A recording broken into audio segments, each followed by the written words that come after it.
station of Fox Sports. We are the Fox. We are Ohio.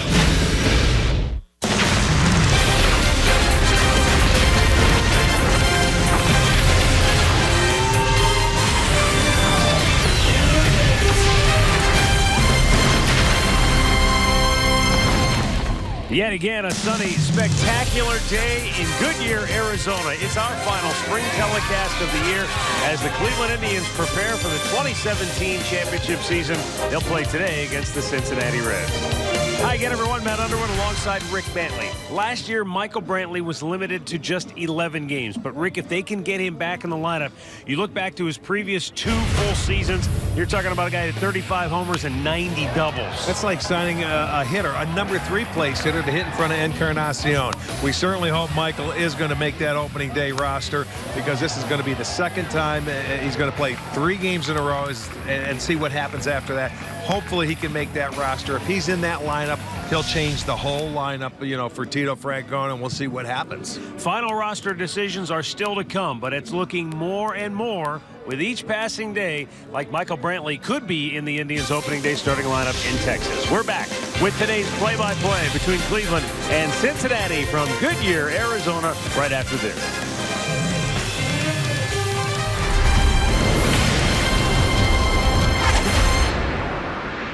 When my hair is too long, I don't feel right. But when I get a cut, I'm me again.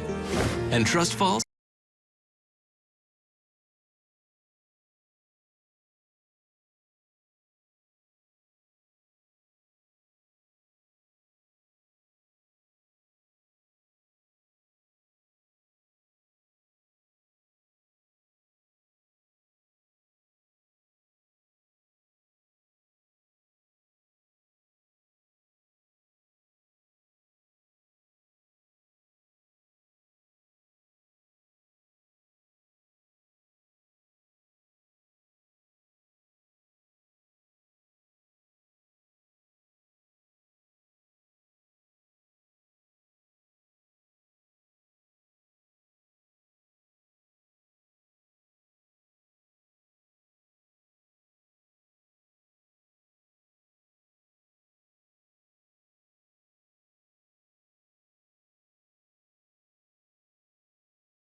A better day as we bid adieu to spring training 2017. Spectacular sunny skies. Temperature will be in the mid-80s before it's all said and done this afternoon here in the West Valley. Cleveland and Cincinnati wrapping things up with their head-to-head meetings this spring. They share the complex here in Goodyear, and the Reds are actually breaking camp, which is why this game is an hour earlier than normally you would have a day game here in Cactus League play. Cincinnati will head out today. The Indians will stick around, and tomorrow and Friday they will head just up the road a bit to play the Diamondbacks at Chase Field, their ballpark. You see Michael Brantley, he's in the starting lineup for the Indians today. This will be the second of 3 consecutive games that Brantley is playing. This is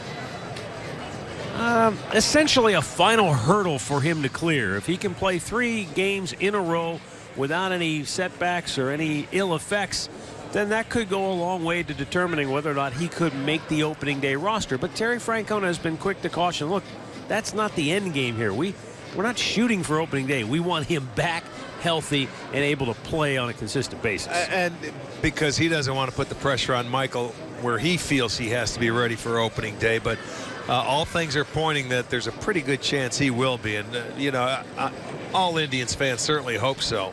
And I'm sure he is chomping at the bit because he hasn't played in the last couple of years, only 11 games last year. And it's like getting a brand new player, a number 3 hitter, if he's ready to go and get in that lineup daily. And Tito expects him every day if he's going to put him in there. And he's been such a good and consistent hitter throughout his career that despite missing almost the entire season a year ago, he doesn't look like a guy that's missed a lot of time in the at-bats he's had this spring. The Reds take the field behind left-handed pitcher Brandon Finnegan. And the Indians starting lineup that he will oppose today is led by Carlos Santana, who will be the first baseman and then the leadoff spot. And Santana will, for the most part, probably be the Indians' leadoff hitter this year. Francisco Lindor batting second. Michael Brantley is third. Edwin Encarnacion will DH and hit cleanup, followed by Jose Ramirez. Brandon Guyer gets the start in right field. Austin Jackson in center. Yandy Diaz at third base, and Roberto Perez will catch and hit ninth. And Brandon Finnegan on the mound for the Cincinnati Reds. The left-hander will be their number 2 starter this year. 31 starts a year ago. 1 complete game. He had a 10-11 record coming over from Kansas City in that trade from Cueto a couple of years ago. The left-hander, a good arm. Can he develop? And I think one thing for him is usually the walks. You see 84 walks last year and 145 strikeouts. A good live arm, but can he consistently throw it for strikes is going to be the key for him this year. Let's set the defense up for the Reds behind him today. And it looks like this. Adam Duvall will be in left, Billy Hamilton in center. And it'll be Scott Schebler is in right. Eugenio Suarez is at third. Zach Cozart at short. Jose Peraza is at second. Joey Votto at first. Tucker Barnhart is behind the plate.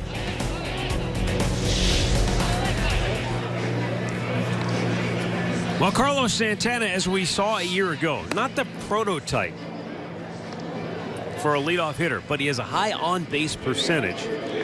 And if you create traffic in front of your best hitters, then you have a chance to score more runs.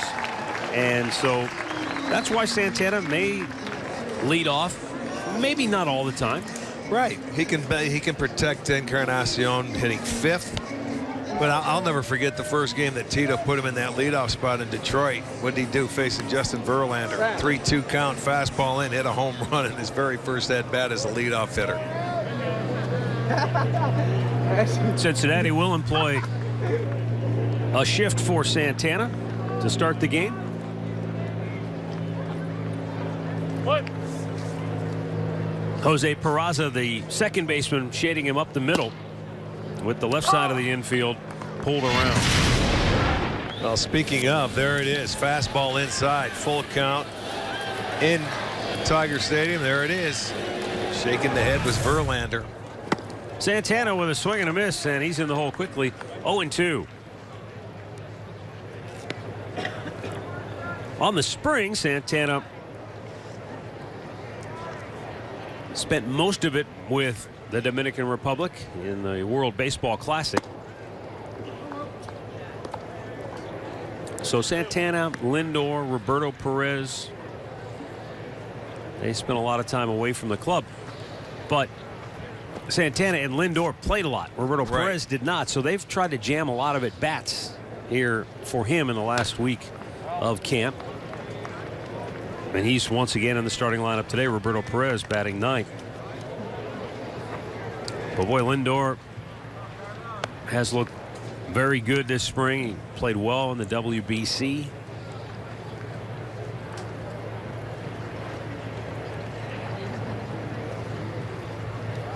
Finnegan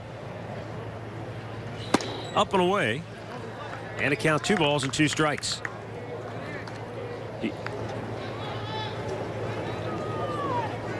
You notice Finnegan, like so many starting pitchers, with that abbreviated windup, doesn't really have a windup where the hands go over the head, a big high leg kick. It's a pretty short move. Almost looks like he's working out of the stretch. Outside in a full count. And that's one of his problems. He does throw a lot of pitches. We showed you the walks, and he also gets a lot of swings and misses. He has good stuff. But the key is if you can continue to throw strikes, you keep that pitch count down and you stay in the ball game a lot longer to help your team. Fouled right back in Santana, as he does so often during the regular season or spring training. You may see the count 0-2, 1-2, but before long it's back to 3-2, and then he'll foul a pitch off and he'll work that count. Last year, another big season, drawing walks, getting on base. He's already 9th in club history in his career with walks. Again, the 3-2. Oh, he got him caught in between. Santana taking it for a call. Third, one away. Andre. Down to Andre Knott. Well, Matt, you've talked about the guys that were at the World Baseball Classic and how different it was for all of them. For Roberto Perez, he knew going to the World Baseball Classic he wasn't going to play a lot because he was behind Yadier Molina. But, yeah, I'll get it out. But he said he learned about catching and about dealing with pitchers and getting the best out of all the catchers that he dealt with. The team knew that, so they got him as many at-bats before he left and when he got back here, as you just said. So he thinks it helped him mentally more than anything else. Well, let's hope he will be ready. There's no doubt. Tito said he's going to be catching the rest of the few games.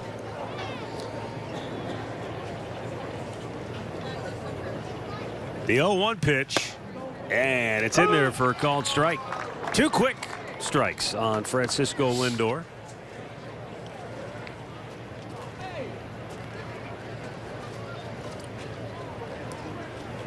Now the 0-2 offering, and that's a breaking ball chopped to third. Eugenio Suarez throws him out, and there are 2 down. Luckily for Andre, there's only 1 Molina left in the league now. Well, no, there isn't. There's 3. You just pronounce them differently. Well, no, Jose and Benji have long retired. But luckily we don't. Do we play St. Louis this year? I don't think. No, we don't. We're in the National League West. So Yadier Molina is safe from Andre's clutches. Oh, we love him. Here's Michael Brantley now. And for Tribe fans back home, at least for the games that we've been able to televise, this is the first time we've had a chance to watch him live in action. Got a chance to see him play in some simulated games, but caught the inside corner. Brantley, another hitter with a great eye at the plate. He's not in agreement. Well, he's a guy that knows the strike zone. He's not afraid to hit with 2 strikes. You miss hitters like that in your lineup because he is one tough out, and it doesn't matter left-handed, right-handed. He's going to put a quality at bat up. And a foul at the plate. That's what made him so good as far as driving in runs. He never tries to, hit the long ball. He uses the whole field. He can be a double machine, and we had the opportunity last year to see Jose Ramirez do a lot like what Michael does. He puts the ball in place. He's a very good hitter with runners in scoring position. He's a tough guy to strike out. You get a couple of those guys in your lineup and it drives pitchers nuts. Now the 2-strike pitch, and Brantley spoils a good one.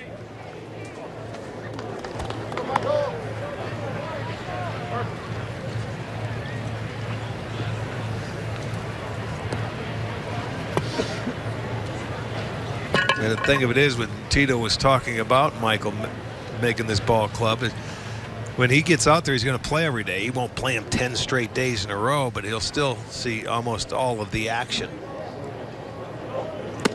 Swung on and missed. Brandon Finnegan with a good first inning. Sets the Indians down 1-2-3. Cincinnati is coming to bat.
Well, here in Goodyear, Carlos Carrasco getting the start this afternoon, and a big start for Carrasco as he makes his way toward the start of the season and the lineup he will face today.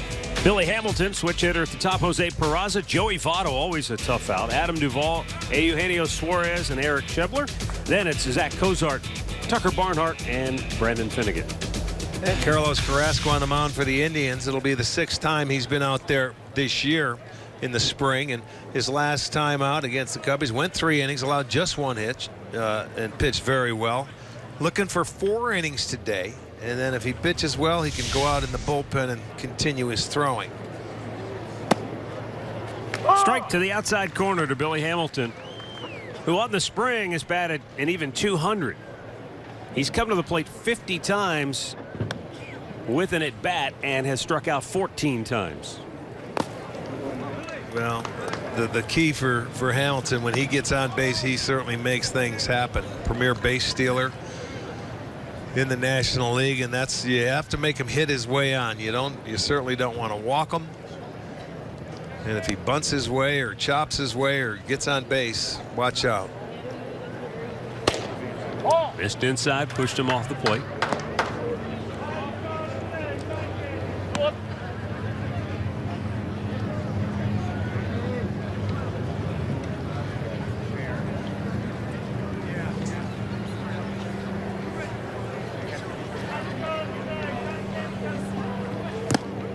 Down low with it. 3-1 to count. Carrasco penciled in as the #2 starter for the Indians this year to follow Corey Kluber. Now, whether that happens on the 2nd game in Texas, we'll have to find out.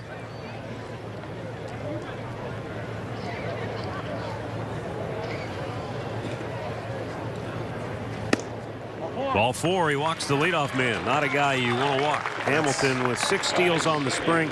He's only been caught once. Set to try defense behind Carrasco looks like this. It'll be Brantley in left. Jackson is in center. Geyer over in right. Diaz is at third. Lindor at short. Ramirez at second. Santana is at first, with Perez doing the catching.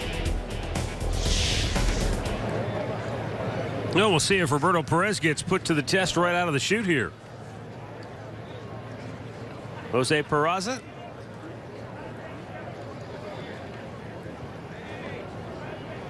You would think he'll take a couple of pitches here with Hamilton at first. He does. It's down and in, ball 1.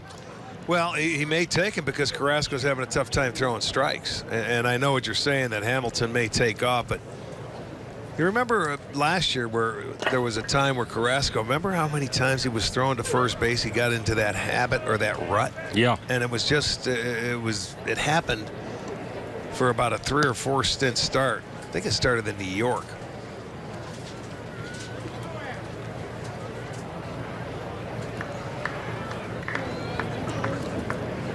Well, look, in a perfect world, the Indians would like to see Carrasco throw 4 innings today and then go out to the bullpen and finish up. Pitch maybe another inning, throwing some off-speed pitches.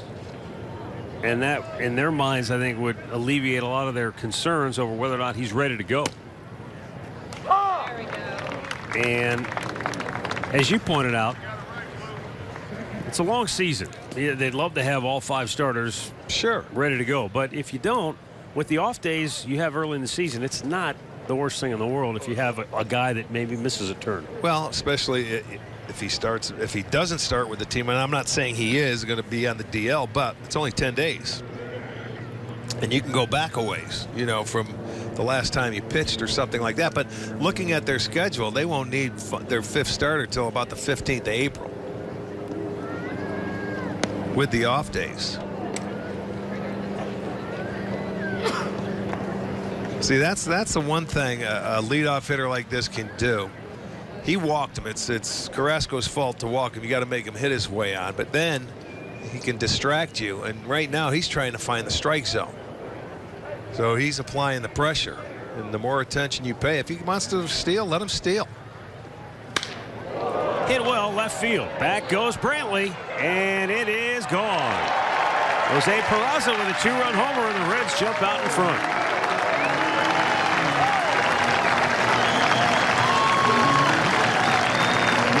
And then he just threw a fastball, very hittable fastball down the middle, and they jumped on it. So the next thing you know, you start paying attention. You can't command it. You throw one to just throw a strike, and there it is. Looked like a little two-seamer that didn't really move a lot. It stayed down and in to the right-hander. Peraza hit the home run, and the Reds will play from in front.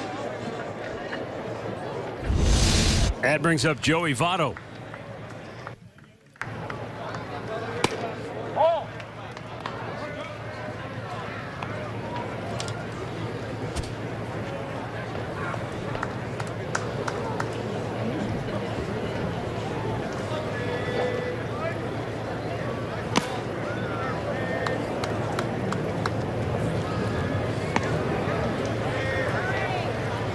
Well, Carrasco just having a tough time finding the strike zone, and with any kind of consistency here right out of the chute.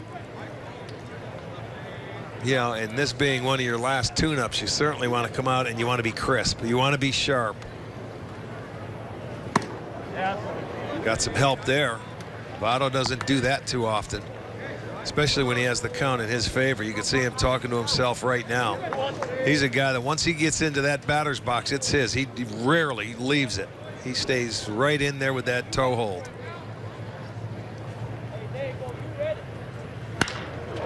Line to left, right at Michael Brantley, who makes the catch. One away.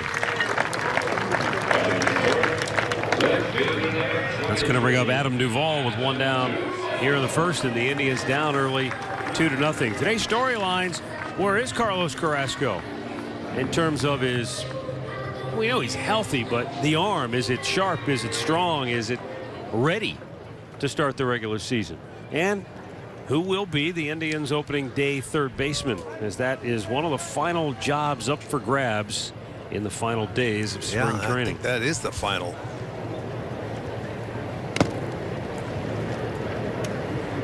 That and Michael Brantley. Those are really the last two official declarations the Indians have to come out with. Is Brantley going to make the opening day roster?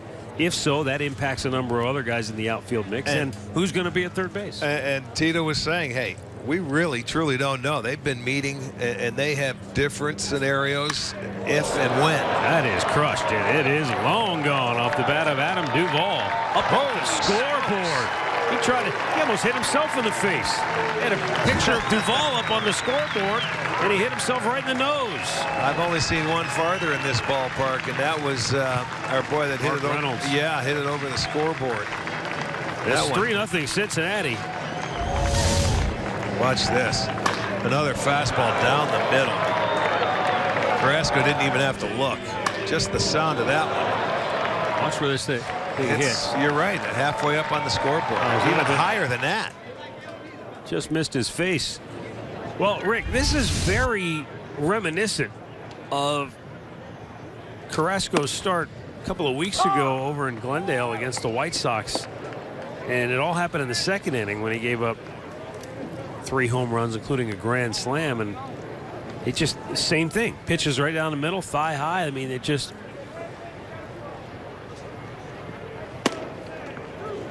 In there for a strike. 0-2 the count on Eugenio Suarez.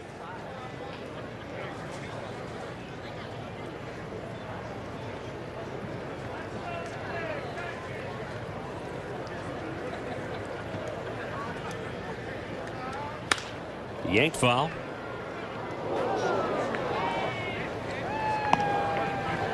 Now, sometimes when you go out as a starter, you are going to struggle to command your fastball at times, and that's his #1 pitch. He's got a good 4-seamer and the 2-seamer.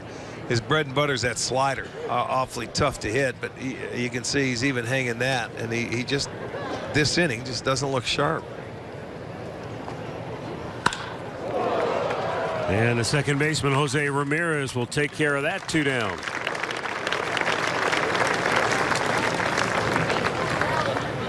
Batting sixth, and in number 43, Scott Schindler.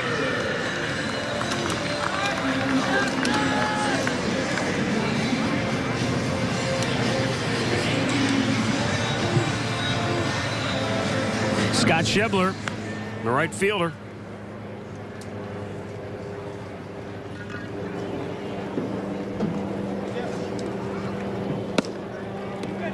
And he takes ball one.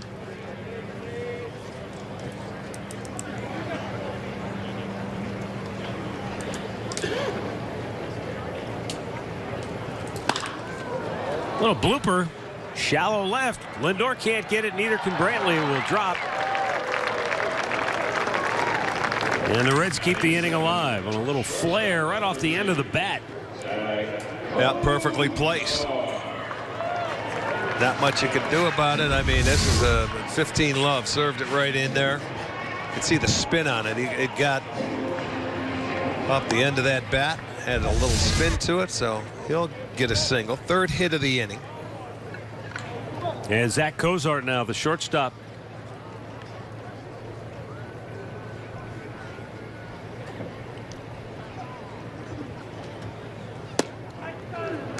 And a strike is called.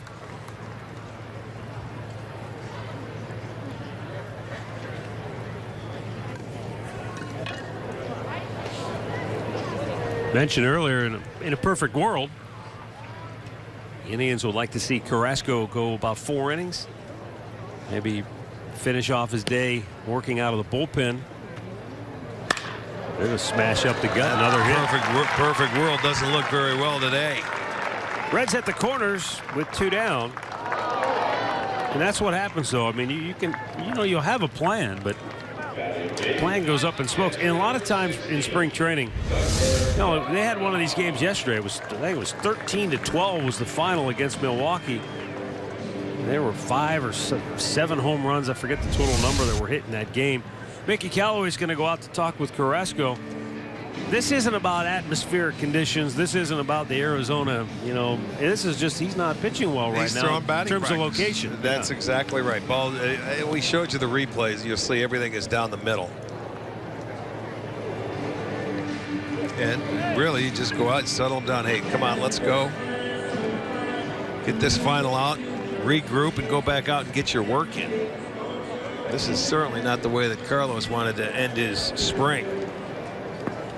Tucker Barnhart, Cincinnati catcher, hitting 8th. The pitcher, Brandon Finnegan, is on deck.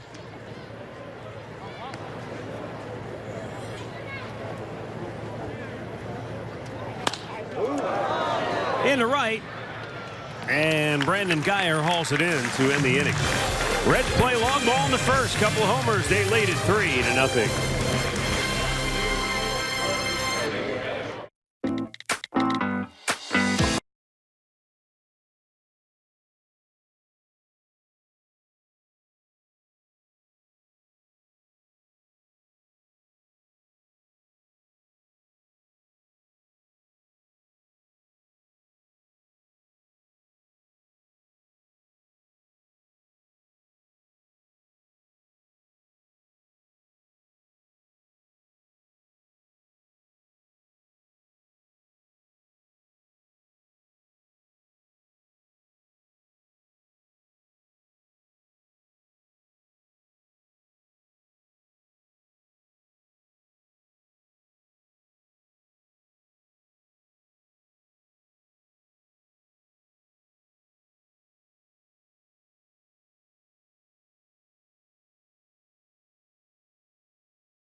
Cincinnati's second inning here in Goodyear. Edwin Encarnacion, Jose Ramirez, and Brandon Guyer due up for Cleveland. We go down to the Tribe's dugout where Andre Knott is standing by with Yan Gomes. Thank you very much, Matt. Yanni, for everything that's gone on this preseason, how happy are you with where you're at right now with your swinging the bat? Oh, I'm extremely happy, man. Not so much that, just having a good, healthy spring, just getting ready for a season, hitting all the obstacles you have to hit to be fully ready to go. And caught 8 innings yesterday, looking to catch 2 games going to Chase Field, and just getting ready to go to Texas. So you want to catch 2 more games before you get ready for the regular season? Yeah, I mean, that's what Tito said, so I don't really have a choice. How much did it help you? Now, you got left for a little while to have a baby, and congratulations on that. But did you like having more time a little bit with Roberto gone for a little while with the World Baseball Classic? No. I don't think that played any difference at all. I think we would have still gotten just as much playing time as I usually would. I think Tito does a great job doing our schedules and separating both of us from starting one day and the other. Expectations on this team. Last year, you guys were kind of able to sneak up on some people. Now the expectations are you guys are supposed to be one of the best teams in the American League. Do you like that feeling of the target on you guys? You know what, man? Expectations is something that other people put on things. I don't think we do that. We know we're a tremendous team. And, if we get a target on our back, that's great, man. I think we go into it every year thinking that we're going to make it to the playoffs and go to the World Series. So if any other team is not thinking that way, there's something wrong. And we definitely think that way. How excited were you when you found out Edwin would be a part of the Cleveland Indians? Well, that wing's going to be flying for us, man. That little parrot's going to be on our side now. It was I got to play with him in Toronto. He's a unbelievable guy, a great teammate, a great clubhouse guy. He, gets in, gets to work, and it's fun, man. Hopefully I get to hitch a ride on his big tank that he's got. He's got a nice car, too. He got a really nice car. You gave that number over to him pretty quick. We'll leave that alone since we're live on television. But that was a classy move by you. You knew that he wanted the number right away, right? Yeah, man. Playing with him, he was number 10 ever since I was there with him in Toronto. But I knew he was going to want it. Anything to keep the big man happy, man. Keep him comfortable here. And I think, I never get really that attached to numbers, but I just moved on, and now I'm number 7. Last year was a snake bit year for you. What did you do in the offseason? Because it seemed like you were just getting healthy almost again by the time the World Series is over. Did you take time off, or were you able just to get right back into working out and being ready? Wow. Yeah, I took some time off, but just like any other normal offseason. But we didn't have that much of a time because of playing into November. I really just made sure to be as healthy as I could, working on different parts of my body, not so much the strength part. I think once you get to an age, I think you're going to be as strong as you're trying to be, and I wasn't trying to be, any tighter or anything going into showing up with huge biceps or anything like that. I was just trying to make sure that going into the spring training, I was going to be healthy and ready to go. Yan, we appreciate the time. We hope you have a great season, man. Enjoy those 2 games over at Chase. All right, man. Thank you, guys. Back up to you, Matt. Thanks, Andre. Brandon Guyer smacks one foul, third base side. Started with a walk to Encarnacion, and then Jose Ramirez smashed one right back up the gut. Between his legs. Terry Francona has said, look, as great as Carlos Santana can be and has been for this club, he said, I'm not so sure Jose Ramirez isn't better suited to be a number 5 hitter to protect Encarnacion just because he's so doggone consistent. Well, he puts the ball in play. He's a tough strikeout, and he never tries to hit homers. So it's a tough out, and that's what made him so good last year. Signed a new 5-year deal with the Indians, which is so nice to see. They're locking up their boys.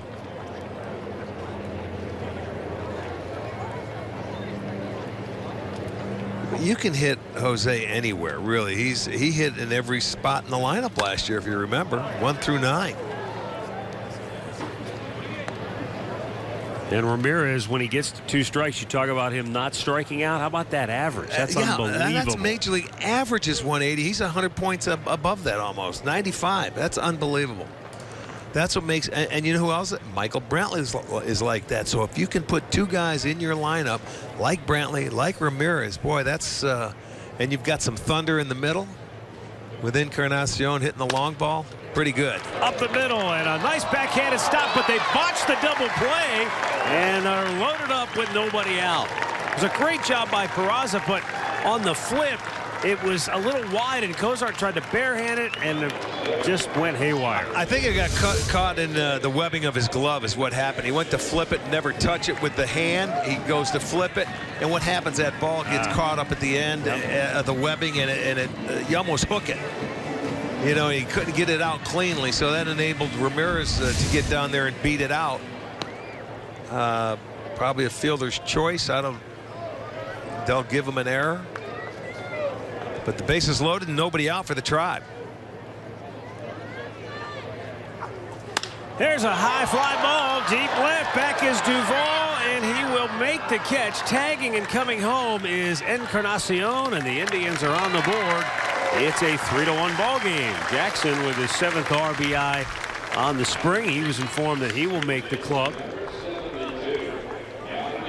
Obviously a good veteran player who has experience, who can come off the bench. He can start, do a number of things. He runs well still. Yeah, and that's the thing you'll see. You'll see him starting against left-handers primarily. Now, here is Yandy Diaz in one of the final decisions to be made. Will it be Yandy Diaz? Will it be Giovanni Urshela? Or will it be Eric Gonzalez? Who will win that final spot, so to speak, the third base position? You would think that Diaz maybe has the inside track. He certainly has the best offensive potential of the three currently, but defense, well, that's kind of the unknown with Diaz. It's unknown, but another thing is you know, he's not on the 40-man roster. Runners go, and a pitch is hit in the air to right. Back goes Schebler. He lost it, and it is gone. That's why he lost it, because he never saw it. It was so high in the sky, it kept on carrying, and it's a 3-run homer for Yandy Diaz. And he may have just made himself quite a closing argument, Arch. Yeah, that might have cemented it right there. One swing of the bat, and after a 3 spot by the Reds in the first, the Indians come right back, and they have 4 on the board. But this is what makes him such a great hitter, Matt. He goes the other way. He stayed on that baseball and shoots it to right and slices it. You can't teach that. He stays on the baseball, and that ball just carried out of here in a hurry, even though the wind is blowing out. And the Indians now have a 4-3 lead. Yeah, I'd be happy too. That was a nice swing. Now Roberto Perez. He takes low, ball 1.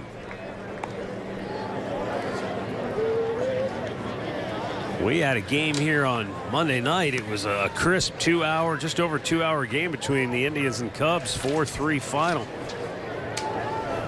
Today has the makings of one of those knockdown, drag-out brawls. There's a shot in the left center, cut off by Duvall. And that is the 3rd hit of the inning for Cleveland.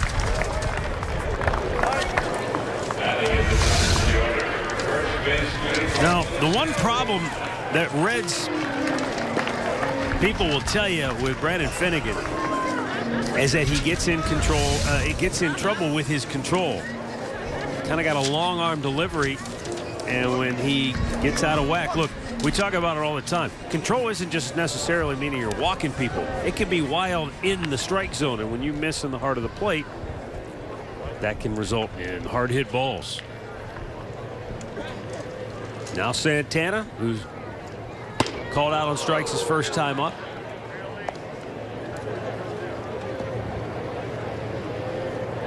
Well, we mentioned Santana, who leading off today, made lead off during the season quite a bit. Could also hit 5th. Guy who can certainly move around a little bit in the lineup. But Terry said the thing that's really impressed him with Santana is that as he has matured and now can be considered a veteran, he's still willing to try and challenge himself, try different things. You know, yesterday he stayed back here and worked with Brad Mills specifically on playing the outfield. just in case when they're playing Arizona next week in interleague play during the regular season, if they need him to go in and play the outfield late in the ball game, they want to see if he'd be okay doing it. And Terry said, I love the fact that he's not afraid to try, that he's not afraid to put himself in a position where it might not work out that way. Well, I think a big word there is matured. You know, when he first came up here, he was plugged right into the middle part of the lineup, you know, for the Indians after just getting called up. And, you know, he lived up to it and did everything in his power. He was the whipping boy, I think, for a few years, going through some tough years, I might say. A lot of people would look, oh, Carlos Santana, he should do this. And they put so much expectation on him. Now, when you get a couple of good players around you, last year he had Napoli that helped him get over the hump. This year he's going to have Encarnacion, a fellow countryman. It takes a little pressure off him, and he's responding. And you know what? He deserves a lot of credit. He's worked hard. And he's continuing to get better. They picked up his option this year. He's going to be a free agent at the end of the year, so he's got a lot to play for. But there's one thing you can always say about Carlos. He loves to play. He never wants a day off. When you try to give him a day off, he goes out there and play. That's one thing Albert Bell used to do. I want to play every day. In the dirt, it's ball 4. So it's a long inning for Brandon Finnegan as Francisco Lindor comes to the plate. He'll be the 8th man to bat in the inning. And there is something to be said for that, Rick.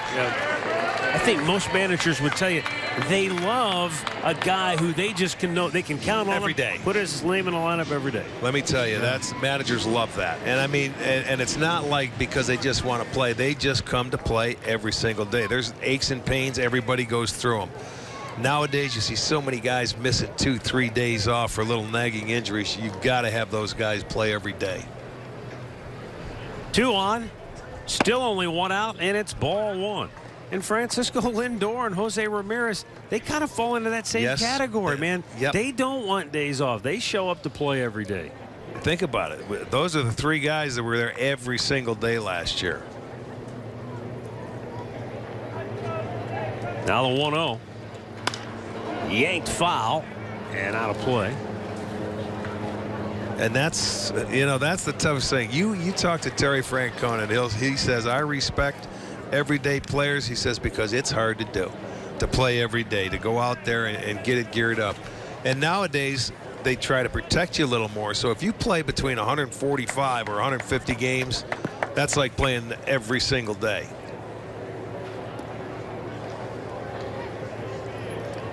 Brandon Finnegan has had a long inning. Yes, he has. Good pitch, though. Fastball away, and Lindor couldn't quite get to it. And he falls behind in the count. But this, during the regular season, is where opposing pitchers are going to have their work cut out for them. You got trouble. You got traffic on the bases. You've got Lindor at the plate and Michael Brantley on deck. There's just not a lot of let up in this lineup anymore. The 1-2 bounced way in front of the plate. And if one of those guys gets aboard safely, then you've got Edwin Encarnacion waiting in the wings. Well, you look at it. What do we always talk about throughout the course of the year? If you can get some production from the bottom part of your lineup, well, you had a 3-run homer from the number 8 hitter. Not too shabby. That's what you look for. You know, you break it down into quadrants, thirds. And if you get any kind of help from the bottom part of your lineup, you should have a field day as an offense. Started with a leadoff walk to Ed Encarnacion for Brandon Finnegan. As it always does, it seems like. A leadoff walk. And a foul back by Lindor.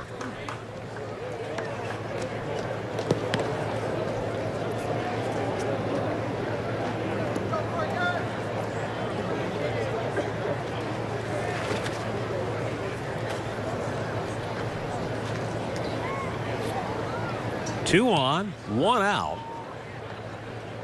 Finnegan fires, and another foul by Frankie.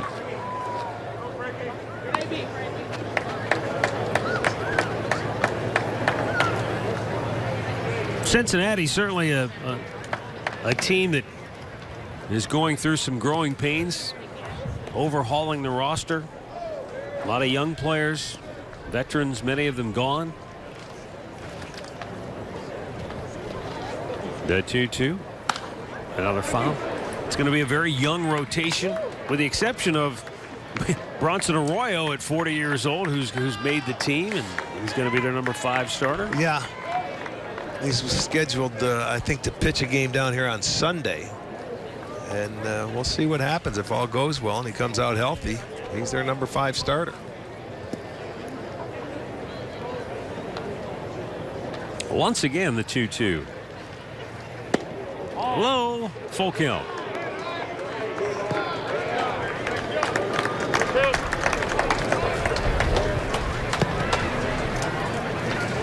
Pitching is where Cincinnati certainly had their troubles a year ago. And we'll see what the runners do here on the 3-2 pitch. Lindor shoots it foul. Last year, Cincinnati's pitching staff gave up the most home runs in the majors, a big league record 258. They also issued the most walks, 636. And they also hit the most batters, which tells you control was a serious problem for Cincinnati pitchers a year ago. One more time, the 3-2 on the 50th pitch of the day by Finnegan, and it's fouled back. Now, this inning has been so bad, they've already got their bullpen up and throwing. He's well over 30 pitches in the inning. And these are the kind of innings that also lead to another problem Cincinnati had a year ago when they were 10th in the National League with 102 errors. You get guys standing around waiting, and then just you get caught on your heels. Over the last couple of years, their starters have been so young that yeah, there you go. He made a good pitch there. Second out of the inning, third strikeout for Finnegan. I mean, he hit that was a well-located pitch right there on the full count. He kept falling off the inside pitch, and it looked like that Frankie was looking inside and got that pitch away, and he just couldn't check his swing. Mac Jenkins, the pitching coach, going out. But I mean, young kids, rookies making starts for a team. You can't have that many. Managers love veterans to come in and pitch. You know pretty much what you're going to get. But when you have a team full, they made over the last 2 years over 50% of their starts rookies, and that's a hard way to live, man, because that's learning at the right into the heat. Last year, Rick, not only was it just pitching, but Cincinnati had 52 players that made their major league debut. Yeah, 52. 52. I'm sorry. They used 52 players total. There were a dozen of them that were making their major league debut. I was going to say that. Yeah, like that they only make have sense. A 40-man roster. 15 different starters, 32 total pitchers. So I'm sure Cincinnati would like to see some stability. Well, they should have some idea what their organization's like and who they're high on. And obviously, that's why they're trying to get to their youth and let these young kids start to turn it over. But it is a rebuilding mode, no question. Michael Brantley, round ball, it's through into right field. Coming around third. Roberto Perez will try to score, throw to the plate. He is out, and that will end the inning. Michael Brantley with the Indians' 4th hit of the inning. But the biggest came off the bat of Yandy Diaz trying to win a job on this club. He covers a 3-run homer, and the Indians have the lead.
Indians baseball is back in 2017 with MLB.com at bat on your smartphone and tablet. You can stay connected with live radio, broadcasts, stats, breaking news, and more. Download the #1 app for live baseball. That's MLB.com at bat.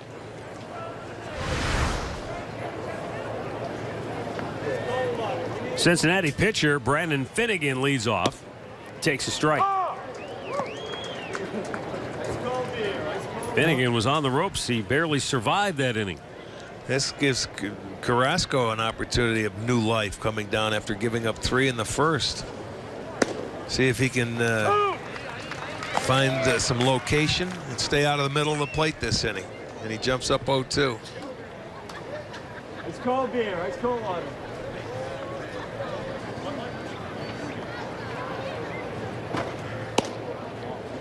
Just a bit outside. 1-2.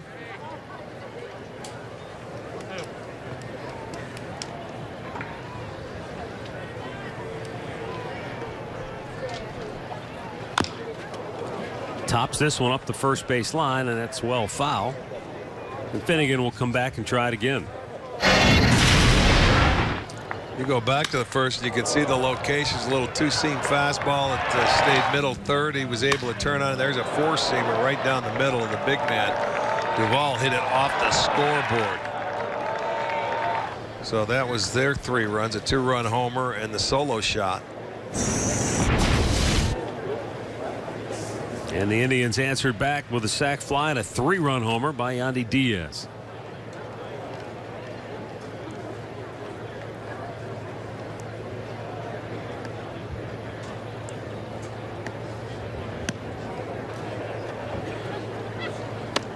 Low and away.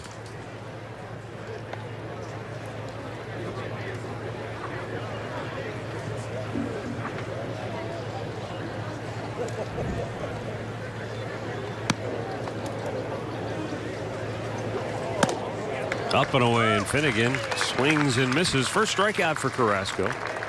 1 down here in the second, and this is something that you only see in spring training. It's the second straight game that we've had the chance to televise where you got one team that has a pitcher hitting and the other team's using a DH. Wouldn't that have been great if the Indians could have done that in the World Series last year? Well, you guys let your pitcher hit. We'll use the DH.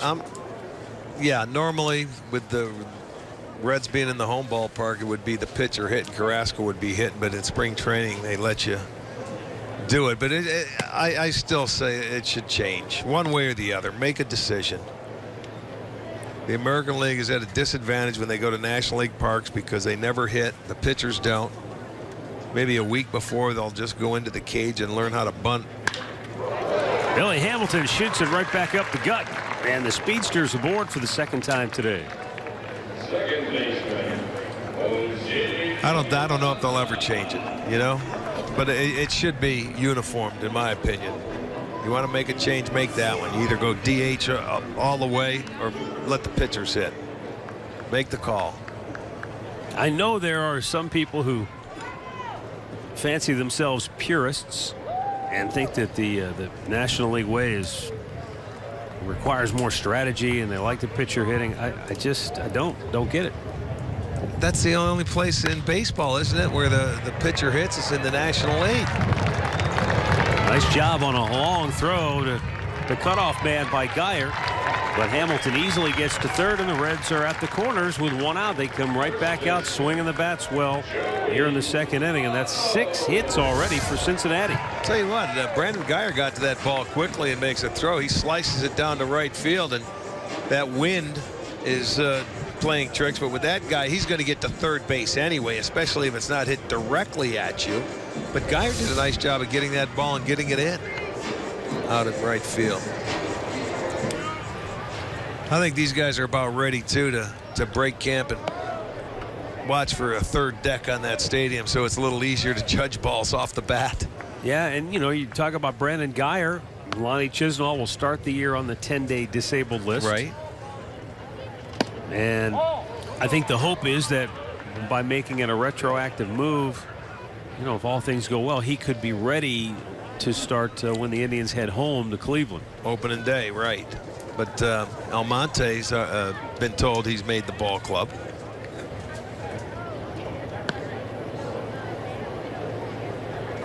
Runner goes at first.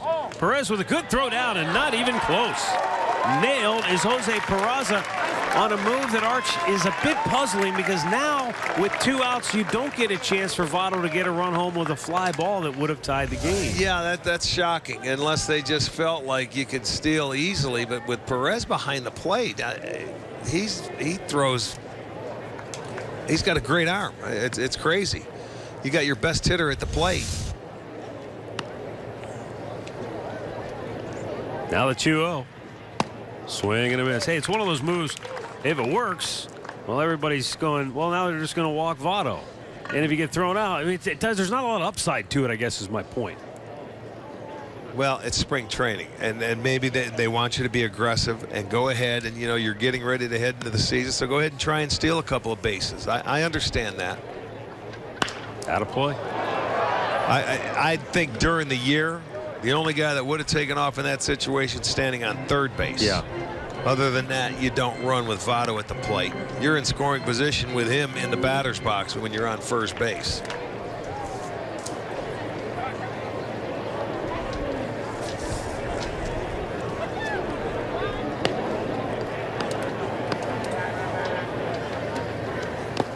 Swing and a miss. He strikes him out. He fouled off. Carrasco gets out of the jam, and the Indians put a 0 on the board for Cincinnati's side of the ledger. Through 2, 4-3 Cleveland. When my hair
Well, Tribe 6-packs are on sale now and include a new Thursday afternoon option. So ditch the office and cut class and get to Progressive Field for some of this summer's biggest games.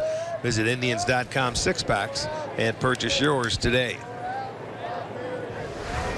Third inning, and Edwin Encarnacion will lead it off. He walked to start the second, sparking a 4-run rally for the Tribe. Here he takes low, ball 1.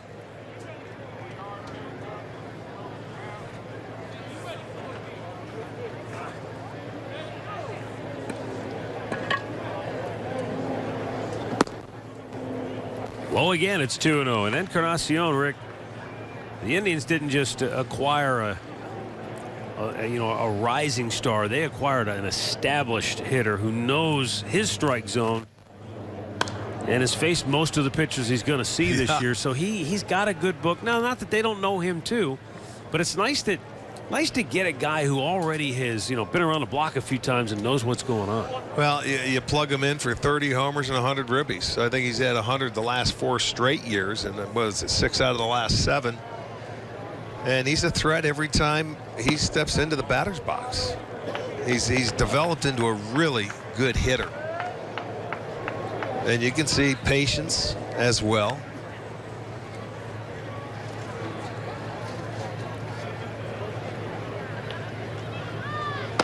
Ball 4. He walks him again. That's, I think, the MO with this guy. You got to be patient. No question. Today's injury report. We talked about Lonnie Chisenhall's shoulder, who will, keep him out to start the year, but maybe not that long. Jason Kipnis is hoping to be back by the middle of April. And Cody Anderson will be done for the year with Tommy John surgery. And as Andre Knott joins us down in the dugout with those injuries, and a couple of them are not severe, as we pointed out with Kip and with Lonnie, they'll be back quickly. But it at least for the short term, Andre, it opens up a lot of possibilities for the final roster. It really does. And I think Abel Monty finding out today that he's made the team is big. But one of the reasons why, when you look at the first 6 pitching matchups that the Indians have, there's a lot of lefties in there. I think you'll see 2 against the Rangers. There's a possibility to see 2 lefties versus Arizona. And I know Tito wanted to have his, be as versatile as he could early in the season, with Chisenhall kind of dealing with the injury that he has right now. Well, how about last year? How many did we start out with? What did we have? 7 out of the first 9 or 10 were left-handers. Tyler Naquin never saw the field. Exactly. We made a big deal that he was there. But I think that's why they're happy they have Austin Jackson. And what you're talking about, Matt, you look at a guy like Eric Gonzalez. I know he was hitting the hand a week ago, and he finally came back and played yesterday. How does he play into that? Is Michael Martinez already on the team? I think there's still some questions to be answered over the next 24, 48 hours. Jose Ramirez fouling one back. He signed a big contract extension yesterday. And Andre, here's a guy who had to earn everything since the day the Indians signed him. And it was really a great story for the organization and for him personally yesterday. It's awesome because if you know his story and what he's gone through to get here and really to establish himself. And I'll say this, he was a part of the heartbeat of the team last year. He went from a guy that had to fight to get on the roster to becoming one of the guys that this season was built around last year. He was one of the main men, no question. Another hit for Ramirez, and Carrasco will stop at second base. And Andre, the thing that we noticed about him right away, was the way he carries himself, because I think that's part of baseball. You watch to see how players carry themselves, how they handle situations, and regardless of how tough things got for Jose Ramirez, he never lost his confidence. No, his confidence has always been with him. I remember 2 years ago Tito telling me I just got to get his legs under him, and I didn't understand exactly what Tito meant, but what Tito was saying is he wanted that guy. Some people look at it as arrogance or a cockiness, and it's not that with Jose. He truly believes in himself. And like I said, he gave this team a belief in themselves in situations where they may have been down. And for the organization, what better way to kind of teach younger guys that, hey, if you keep plugging away and you do your job, there's going to be an opportunity for you in this organization. And think about what he's done, defensively and where he plays. They've turned him into a weapon. It used to be you're a utility guy, you're not going to play a lot. His versatility has helped keep him here and make him a player. Well, he made him put him in the lineup. The first half of last year with Brantley being out, he was in left field and held his own out there, to be honest with you, with never playing the outfield. Arch, you or Matt said this last year, and I looked up a bunch of numbers in the offseason. He could become a better Tony Phillips. Remember? No question. You guys said it, and it's a great comparison to who he could become and really be over the next few years. But Tito doesn't want to do that because if you give him one job, he might become very great at what he can do in just one position. That's true. He'll help your team, but if you have other people that can play positions and not have to worry about moving Jose, and I think that's what Tito wants to do this year, is just keep him at third if he could. Although he's so talented, he's the one that gets moved. Well, don't let Diaz keep hitting 3-run homers. I'm telling you, that might have done something, that swing right there, huh? That might put a lot of people moving around for a little while if he keeps doing. He's done that all year, and it's amazing how he can hit the ball the other way with authority because he waits on the ball to get deep into the plate. He's a lot bigger when you get next to him than what you think, isn't he? Oh, his arms are huge. Yeah, huge. Well, it'll be interesting to see what kind of player he turns into. Well, and the other thing, when you talk about that role, a lot of it comes down to what kind of a team you have and, where the opportunities lie. You talk about Jose Ramirez and, his versatility. You look at, a guy like Ben Zobrist, who's been a versatile player in his career. A lot of it comes down to, who's on the diamond. If you have certain people that are plugged in that can only play a given position, then it makes sense to take a guy like Zobrist, a guy like Ramirez, and say, well, where does he help us? Where can he help us shore up something that we're not strong? And that's, I think, what they've done with Ramirez. He wasn't a third baseman, but you know, all of a sudden last year you look at, we need a third baseman. Well, let's try this guy, and boom, he took off and ran with it. Well, it's funny you bring up Ben Zobrist, because who's one of Tito's favorite players in baseball that's not on his team? He loves Zobrist and what he brings. It's almost like the human Band-Aid. You get a problem, they put him there and they fix it. Geyer going to bounce into a twin killer here.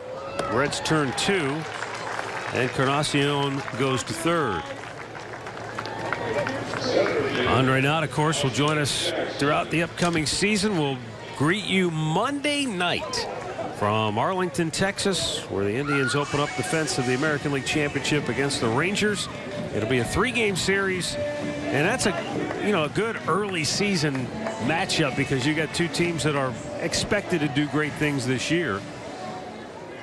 And then the Indians will head back here to Phoenix to take on the Diamondbacks before ultimately returning home for the home opener Tuesday, April 11th against Chicago.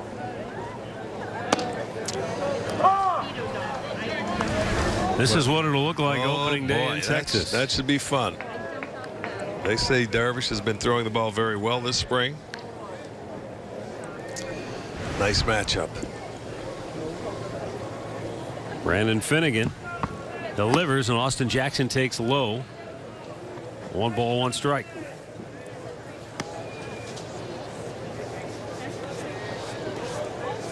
Well, this may be one time when we go to Arlington and play the Rangers. It won't be August. It won't be 105. You know, we're going to catch it early in the year, and that'll be our only time.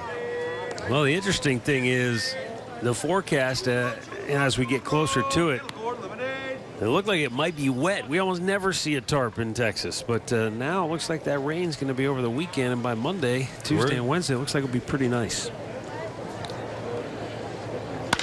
Hit hard to third.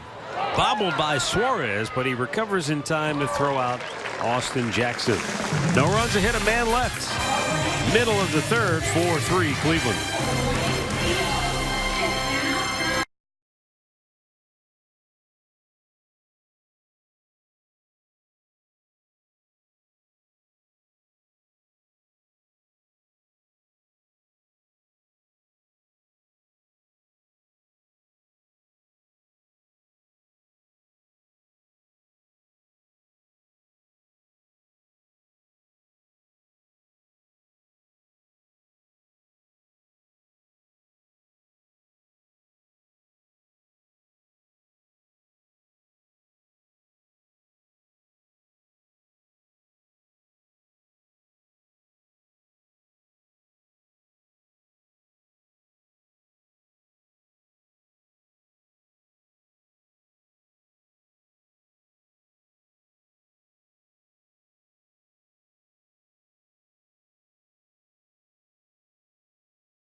(4-3) Cleveland.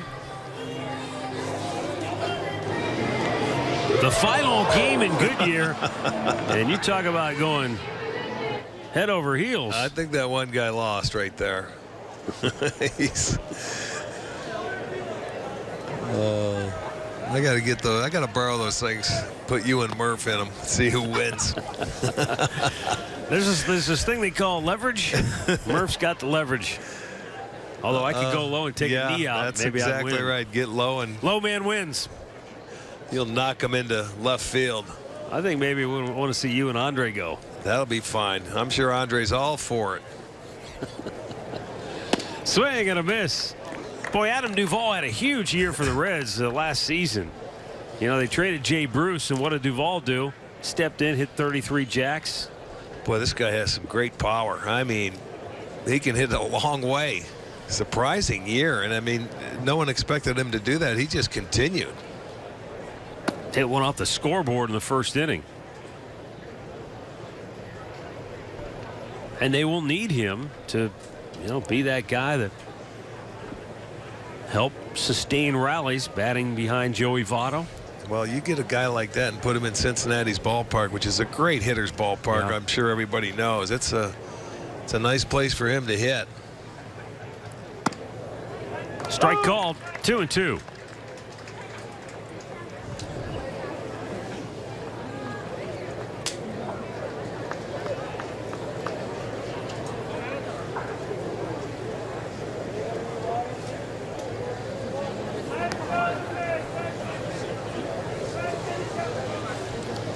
And the 2-2 hit weakly, but it finds a perfect spot. And it will be a hit for Duvall. Lindor going all out up the middle, but he was shaded over more toward third because you look at Duvall, you figure more for a pull hitter. Looked like a breakable. He got off the end of the bat and just hit it right back up the middle. He didn't hit it hard, but if he hits the ball hard, he's going to hit it right where Lindor's playing. Yeah, more times than not. That ball was a pretty good pitch, and he was able to at least reach it.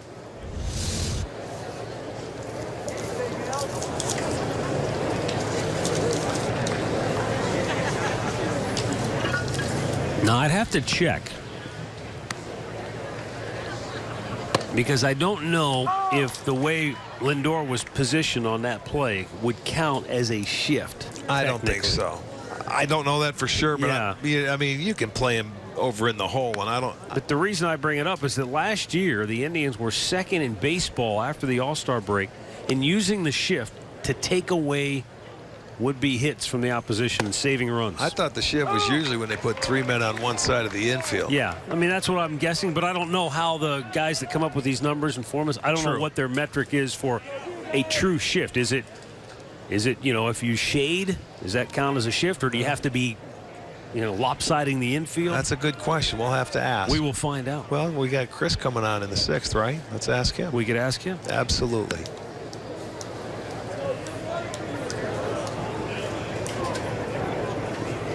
Chris Antonetti will join us coming up here in today's ball game as the Indians come down the stretch here with roster decisions. Final spring training game is Friday. Regular season begins on Monday. They'll have an off day Saturday and a workout Sunday in Arlington. Swing and a miss. Carlos Carrasco with his third strikeout. One down here in the third. Here's his good slider. Watch the break to it. Boom. There it is. Good pitch. That's where he gets a boatload of strikeouts right there throughout the course of the year. I've got to send out some happy birthday wishes to some big Indians fans. Our friends out in California. We've got Joe Jennings celebrating a birthday. Got to say happy birthday to Joe. And also John Reynolds, a big Indians fan out in Los Angeles. So our West Coast buddies, happy birthday, boys. Oh, they had happy birthdays. They did not get cheated. No, they never do. Scott Schebler looks at the ball in the dirt. What a pick by Roberto Perez. Just instinct. When you make a pick like that, you can throw behind the runner because his momentum is carrying him that way.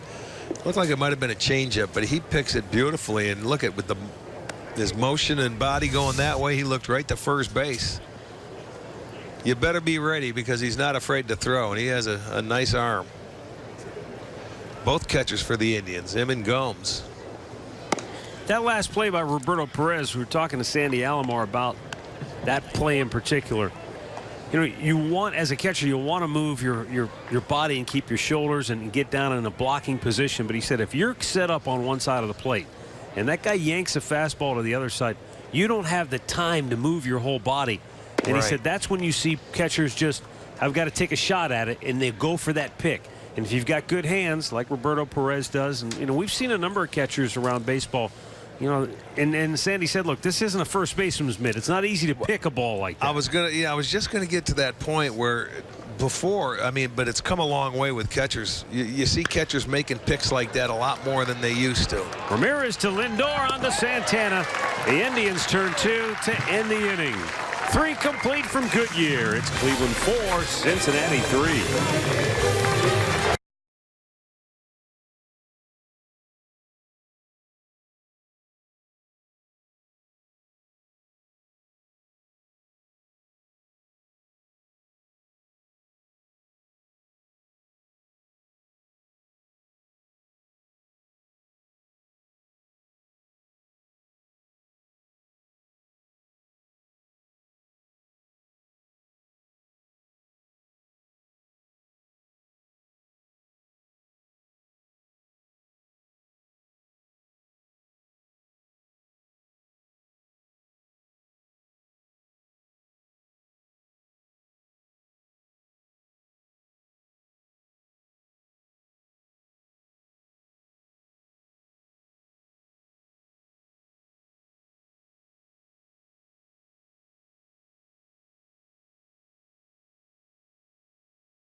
It's the final game of the spring here in Goodyear at the ballpark between Cleveland and Cincinnati.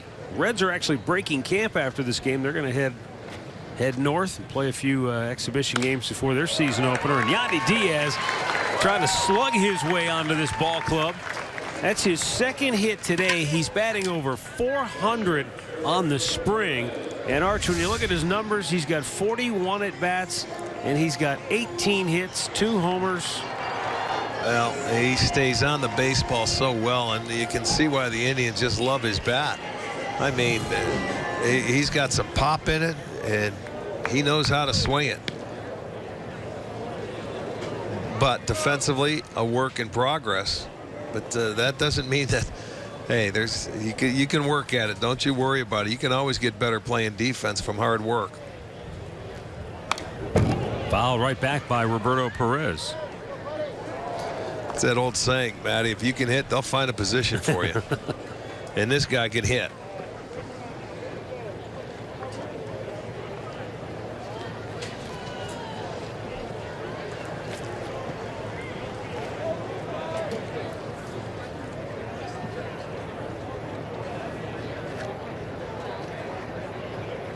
Throw over.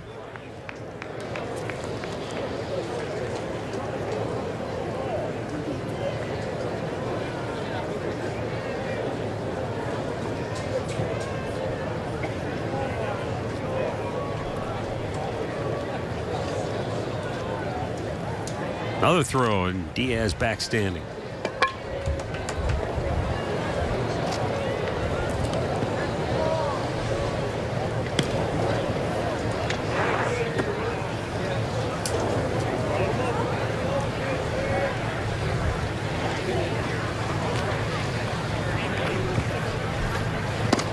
Roberto with a big swing comes up empty.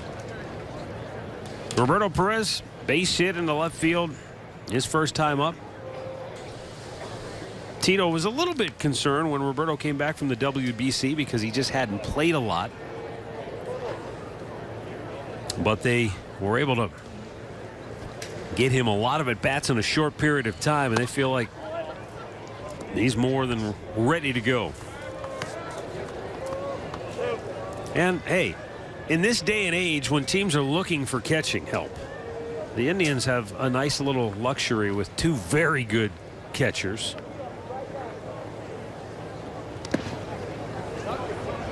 And then we also saw young Francisco Mejia, who, look, he's not ready to step in and play in the majors yet, but he's probably not that far away. You know, the funny thing of it is the tandem of these two, Diaz and Gomes, offensively rated probably the worst in the league last year, but defensively they're about as good as you can get, handling a pitching staff and things like that. So if they can turn it around and have a good offensive year, and you would expect Gomes to, because he had probably the worst year of his career because it was just he was hurt all year long.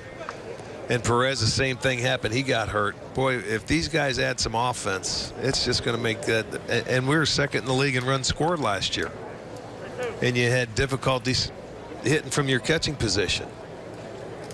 It is a lineup that features a lot of length to it. It should change this year. 3-2 pitch, and Finnegan delivers. Perez bounces it to short, and the Reds will turn a double play. Second straight inning the Indians have hit into a double play. KeyBank Kids tickets start at just $10 for kids 12 and under with the purchase of an adult ticket. And the tickets are located in the family deck out of Progressive Field.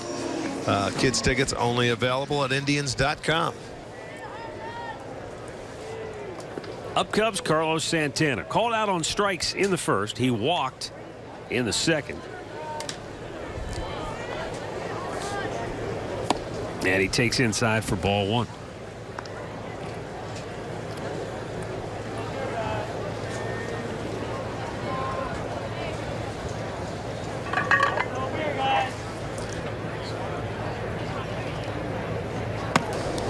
You know, you hear people talk about this every year during spring training.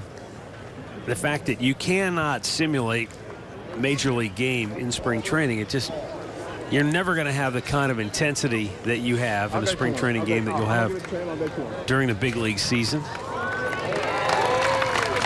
The 2-0 up high, 3 balls, no strikes. And you know, that's the difference is the pace. You know, spring training, it just has a really easy going pace to it. Now, not that these guys don't work hard. No, but yeah, it just got that it's more sort of a relaxed atmosphere. Yeah, you just kind of show up, you do get your work in, you have your 3 or 4 at bats, you go home. All of a sudden Monday, you crank it up for real, and it's literally like driving down Main Street, and all of a sudden you blink and you're on the freeway, and it's 75 miles an hour, and you better get going in a hurry to catch up. Yeah, because it counts. Yeah, spring training doesn't count. I mean, it's different than any other sport. Spring training, you come down, and as you say, if you're an everyday player and you're ready to go, or you're a starting pitcher, you get yourself ready for the season. Those numbers, once game 1 starts and that bell rings, it's thrown out the window. I don't care if you hit 800 here. No, because all it takes is an offer on the first day as Santana slugs one to deep center field. Goodbye. No, it hits the top of the wall. And it ricochets back to Hamilton, and Santana stops at second with a 2-out double. Boy, that was, I'll tell you what, he hit that. That was a line drive a long way. I saw that guy in a red T-shirt just at the top of the fence, and it looked like he was getting ready to catch it. But the ball just was hit so hard it never got high enough to get out of here. Yeah, I mean, and that's over 400 feet away, and it went off the top of the wall. It just didn't. It's got to come down sooner or later, but that was a line drive, a rope he hit out there. He thought he was going to get a souvenir. He would have broke his hand if he would have tried to catch it. I was going to say, or his sternum. That ball would have gone right through him. Well, Santana in scoring position for Frankie Lindor, who is 0 for 2, has grounded out and has struck out.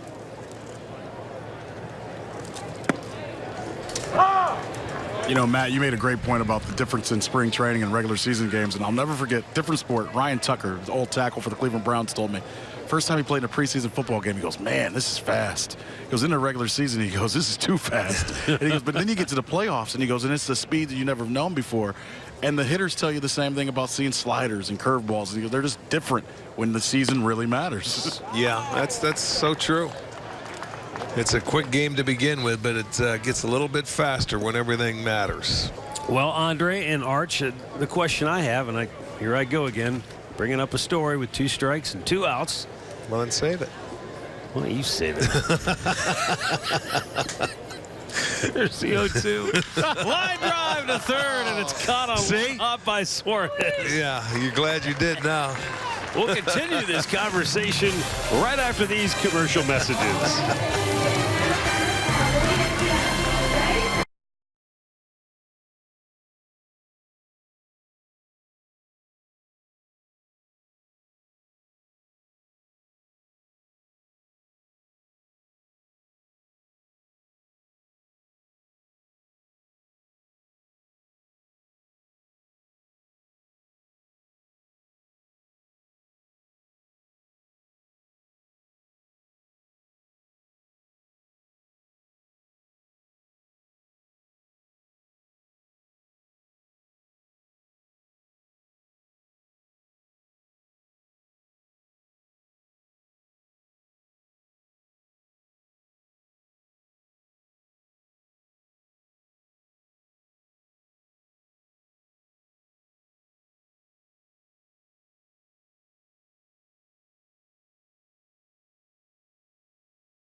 Looks like our photographer, Steve Ball, found some people that he's actually taller than here in Goodyear, Arizona. And the Indians are on top 4-3. I want to continue this conversation with Arch and with Andre. Andre was talking about, when he talked to Ryan Tucker of the Browns, how the speed of the game changes from preseason to the regular season to the postseason. We see the same thing in baseball. So my question to both of you, and Andre, I'll start with you from your experience talking to guys. How much of that is actual speed and how much of that is the player himself trying to slow the game down, and how long do you think that takes for a young player? I think that's absolutely what it is. I think mentally, it's the mental part of it. You worry about what's going on. Arch just said the other day about in April, looking up at the scoreboard, knowing exactly what your batting average is and, what you aren't doing well. I think it all is mental and trying to slow it down.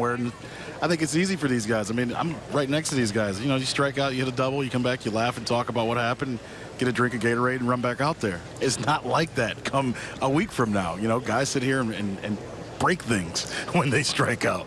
Arch, from a player's perspective, when you're young and you haven't maybe experienced it, how do you slow the game down so you don't feel like everything's going a million miles an hour? That's the funny thing about it. You've got to try to do the same thing in the season as you're doing in spring training. Keep it light like that. Don't make like everything you've got to get a hit every time up, or you have to go 2 for 4. Look, the situation's going to present itself. Every at-bat's different. Everybody wants to get off to a good start, and if you go 0 for 8, you're looking up and you don't see a batting average or anything yet. People do. Everybody's different, and people put more pressure on themselves than what they should have. But once you've been in the game a little while, you learn to just take it. You accept the kind of start you get off to, because over the long haul, if you're out there every day, you're going to get a chance. Well, is that the difference between guys that are successful in big league baseball and the guys that don't make it, though? I don't know, Andre, because, look, Matt Williams was as intense a ball player as I've ever been around, and he was successful. It worked for him. That may not work for everybody. Yeah, it doesn't. It doesn't work for everybody. And you know what? It's just, you got to go out. It's a game. You got to have fun. You got to enjoy it, and you just got to stay within yourself. Don't try and be somebody you're not. Well, you mentioned that, and I think about Yandy Diaz and watching him earlier in spring training when they first put him at over third after Jason Kipnis. Everybody knew Kipnis was going to be out. He was bobbling balls and kicking balls and probably trying too hard. Exactly, and he knew the situation, and it seems like it took a week to relax him to get back to playing like he usually does, and he's been impressive since. Well, because this is his first year up here. He's not on the 40-man roster. He doesn't know. He doesn't know the guys. He doesn't know the atmosphere. He can't sit and joke around. He's got to try and make it serious because he wants to play in the big leagues. So you can understand that. And it's like young kids getting called up. How about Tyler Naquin last year? Kid making it, having a great spring, making the team, forcing their hand, and then didn't play for a while. He got sent back down, but it wasn't the end all. He went down and did what he had to do when he called back up. He was player of the month or rookie of the month for 2 straight months. Ripped fair down the first baseline, hits the sidewall. And now Barnhart's going to go for 2, and he'll go in standing with a 1-out double. That's one of those, it's a double regardless. But sometimes when you get that kick off the sidewall, funny things can happen. This one. Well, when you hit it down the first baseline, everything's in front of you. You don't need a first base coach to tell you what to do. You make your own decision. You see that thing ricochet, you got to try and cut it off if it gets down to the corner if you're the right fielder like Brandon Guyer. 1 on, 1 out. And Brandon Finnegan will bat again, even with action in the bullpen for Cincinnati. His day's got to be about over. You know, the bottom line, guys, what we're talking about, you have to have confidence in yourself to believe that you're good enough no matter what happens. If you go through a slump or if you don't, or defensively you make some mistakes, that's part of the game. And you learn from everything bad that happens to you. And hopefully apply it, and you can change and make less mistakes. It's a tough game. Swing and a miss. Oh, I think about it like this in these terms, Arch.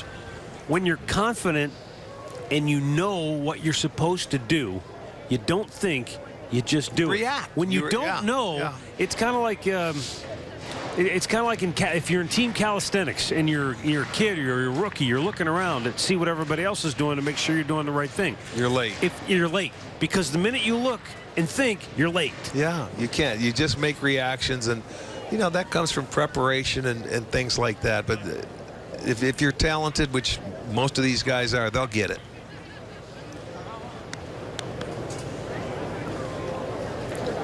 Carlos Carrasco just over 60 pitches on the afternoon. There's one thing we can never forget, and that's how difficult this game is to play. Swung on and missed. Strikes him out. 4 Ks for Carrasco. And there are 2 down. And the other thing about the game that I know you enjoy, something I've always enjoyed about it, is no matter how long you've been around, how many games you've seen, there's always a chance something's going to come up where you say, I've never seen that before. Yeah, that's so true. You can watch baseball your whole life. Herb Scory always used to say that. You know, you could see something different every game, and you've played it your whole life, and something might happen. Something different that you've never seen, and that is so true. How about the one time we were playing the Cincinnati Reds, speaking of, when we were back at Progressive Field, and the old bullpens a couple of years ago. Oh, that's right. The play on the field where the ball got away and got to second base, and somebody got thrown out. That's blooped in, and the Reds are going to tie the game. Barnhart comes home to score. Billy Hamilton has walked and he has singled twice. He's scored a run. Now he's driven 1 home. Not known for his offense, but here today he's had a fine performance, and Cincinnati has evened things up at 4. Yeah, just a short little swing. Flares it in there. Big 2-out base hit, so Cincinnati will tie it up. I think Jumbo Diaz it was our buddy Jumbo Diaz. Yes. He was pitching, warming up in the bullpen, and a ball got away from him as somebody got a base hit. And who got to third base? David Murphy saw the ball in center field, and the second baseman actually had the game ball, and he got thrown out. He lost track. He wasn't sure which one was. Well, it wasn't his fault. Yeah, he saw the ball and thought it was out in the grass. He took off. They threw to third and tagged him out. Now, do you ever think you'll see that again? A ball getting out of well, not in Cleveland because they changed the bullpens. I know. But that was one of the weirdest things that you could ever see. I also understand, if I have this right, someone told me that at Wrigley Field they moved the bullpens out of the playing field. They're behind the fence now? Yes. I don't know how that works, but I don't either. But you're right, they're no longer on the field. Because you think there's only a few places left like that at Oakland where the bullpens San Francisco. are in play. San Fran's another one, yeah. Because they forgot to plan for putting the bullpens in, so it's on the field. So that's easy to remember. The Bay Area, 2 teams. I don't think anybody else is now.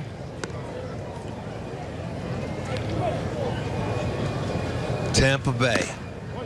That's right. They're on the field down the right field line. Murph thought about that, but he's thinking of moving to Florida. That's how he remembered. Go ahead run at first for Cincinnati. 2 down in the 4th. And the 3-1 pitch. Chopper foul. Just now get some action in the Cleveland bullpen. As Carrasco moves toward 70 pitches. And, you know, as I said at the outset of the telecast, Tito said, perfect world, Carrasco goes 4, maybe has a few more pitches left in him for the bullpen. It may be that he's just used them all up here in his 4 innings, but all in all, it looks like he's going to get to where they wanted him to today. So that's a good step in the right direction. While the results maybe at times have not been as good as he would have hoped, he strikes out 5 on the afternoon. He'll leave with the Indians and Reds tied at 4.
Cavs are back on the home court Friday night against the Philadelphia 76ers as they gear up for the playoffs.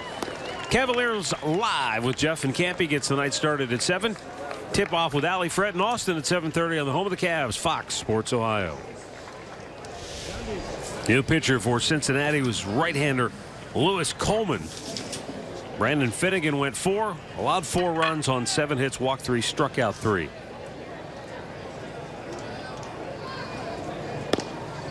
Lewis Coleman working for the 6th time this spring. He's pitched 1 inning in each of his 5 relief appearances, and 3 of those appearances he is not allowed a hit. I remember this guy with Kansas City could be awfully tough on right-handers. Closes up and hides the ball well. Sort of a crossfire kind of guy. Left-handers should be able to pick him up, and it looks like Michael's saying just stay back. And 2-1. Michael Brantley, Edwin Encarnacion, and Jose Ramirez due up for Cleveland here in the 5th. 4-4 ball game.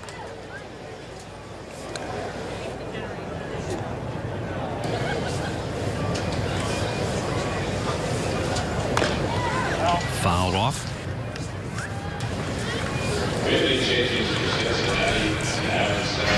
Michael singled in his last at-bat, and Perez was thrown out at home plate. A big 2-out base hit, but a nice throw from Schrebler to home plate to get Perez. Stop that inning.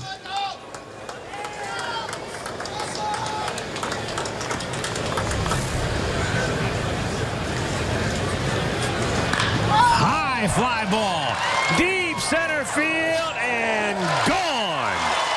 Michael Brantley with a massive homer to right center field, and the Indians go back on top 5-4. It's his second homer of the spring. Yeah, he tried to sneak a piece of cheese past the rat, and Michael was ready for it, boy. He drilled it. It was not a very well located pitch out over the plate. Michael stayed back on it, and boy, look how quick and short that swing is, and hit it a long way. So the Indians go right back on top. They did the same thing in the second inning after Cincinnati put 3 on the board. They scored 4. Well, they answer Cincinnati's 1 with 1 swing of the bat.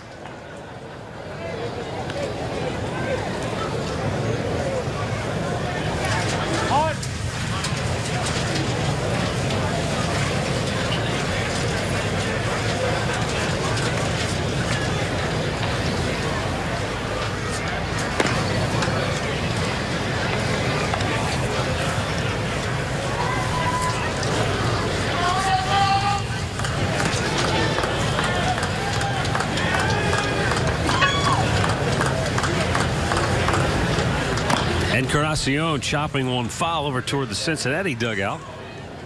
Edwin has walked both times up today. That was against the starter Brandon Finnegan. He walked and scored to start the second inning. He walked to start the third and then was stranded at third base.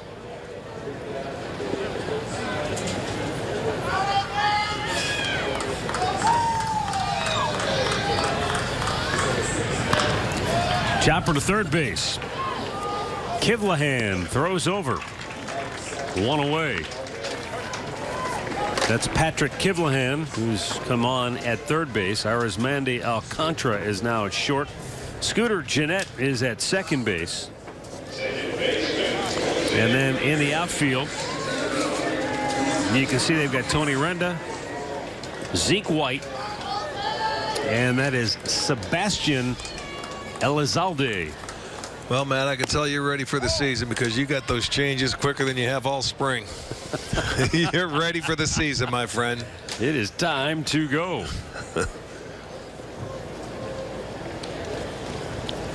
Jose Ramirez 2 for 2, 2 singles and a run scored on the afternoon.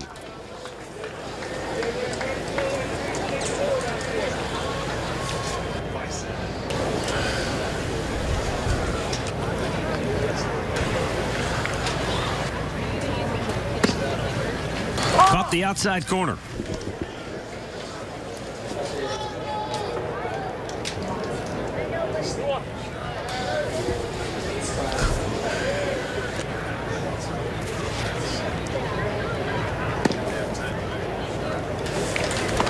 Three and 1 the count for Ramirez.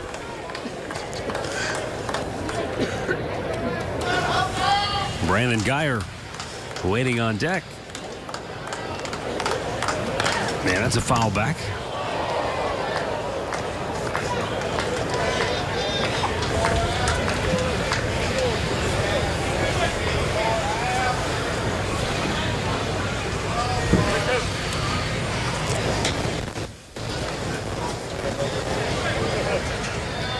The payoff pitch.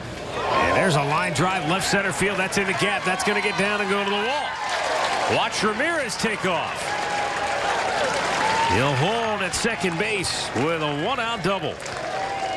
Ramirez specialty, another double for him, and he stayed on a high fastball and takes it the other way. Nice swing, stay through it. He certainly does. His third straight hit. You know, you think about it, Arch, Ramirez had 46 doubles a year ago. 2 seasons ago, Michael Brantley led the league with 45 doubles. Right. So you get a healthy Brantley back with Ramirez, and you know we tend to fall in love with the home run, but boy, those doubles are awfully nice. Well, yeah, you don't have to do it all at once. When you hit them, they're nice, the home runs, but you can't live by the home run ball because you'll certainly die by it. Brandon Guyer comes up empty. You know, Matty, during the playoffs last year at home at Progressive Field, fans would go into that Jose cheer. today. The last 2 times he's gotten hits, we were hearing it down here. It's so funny how players can become popular really quickly after you hit 40-some doubles, isn't it? Were you leading the cheers, Andre? I'm not leading the cheers. I'm working Jose. I'm working on Benji Molina's name, all right? I had to say it on air. Keep working it again. Was that Milana? Thank God it's spring. Andre. We're going to get a cheer for you, pal. Last thing I need. 0-2 to Geyer. Low and away. We already forgot about that, Andre, until you brought it up. Well, I got to take care of I know how you guys work. I got to do it myself. Was it the Yadier that threw you off? It was, because I didn't know if I wanted to say Yachty or Yadier. And then before See, it's what we were just talking about. The game speeds up on you. Thought. Don't think, just react. Scott Atchison is asking me to keep the volume down. See, the mic's open, Scott. You want to tell the people hi back at home? The game never sped up on him. Well, Brandon Geyer, a guy who, how many times do you think I've said that since he came over? Brandon Geyer is a guy. Well, let's hope so. Anyway, he filled a valuable role a season ago. And Terry told me today, look, he's not just going to play against left-handed pitching. He said, I think he's got to play against right-handers because by facing right-handed pitching, that'll make him better against left-handed pitching. Why is that? Well, because when you're facing just one style pitching, let's say left-handers, and he's not going to play against righties, you have a tendency to maybe you'll end up pulling the ball and getting into some bad habits where you can stay sharp and your mechanics have to stay well. When you're facing right-handers, you got to keep certain things in there, your shoulder, your hip. You don't fly open too much. You take the slider the other way. It makes you more of a complete hitter when you face both style pitching.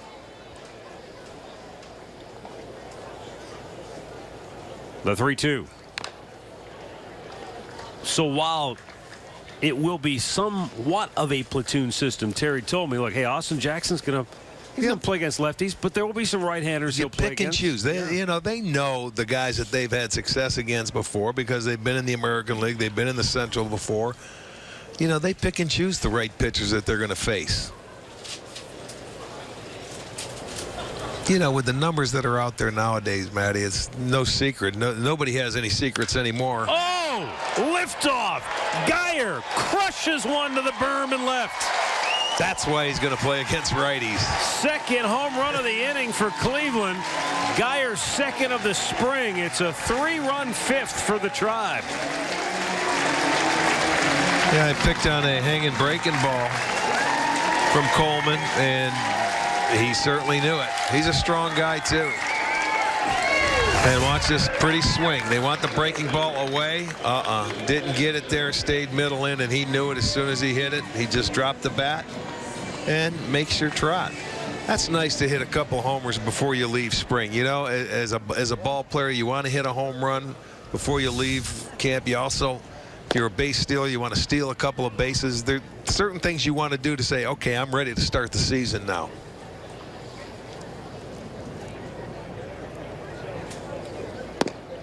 Yeah, I think Geyer's going to be a nice addition to this ball club that we didn't have all last year. Had him for, just half the season. Came over at the deadline from Tampa. Well, and he was one of those, we had, 11 walk-off wins last year, and he joined the party. He had one, and it was against a right-handed pitcher. I remember it, right down the right field line. He had number 11, came off Joakim Soria.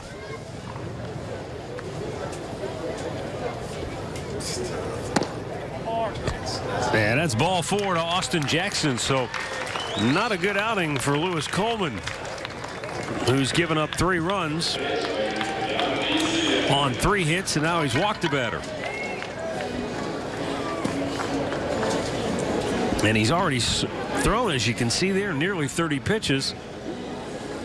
And Yandy Diaz hit a 3-run homer in the second, and then a solid line drive single to left in the 4th.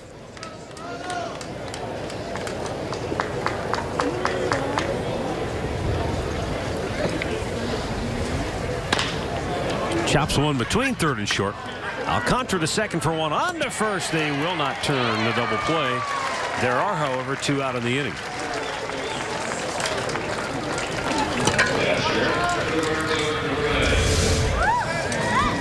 The ball just wasn't hit hard enough. The two-hopper where they tried to turn it, they made it close, but no, he beats it out, keeps the inning going.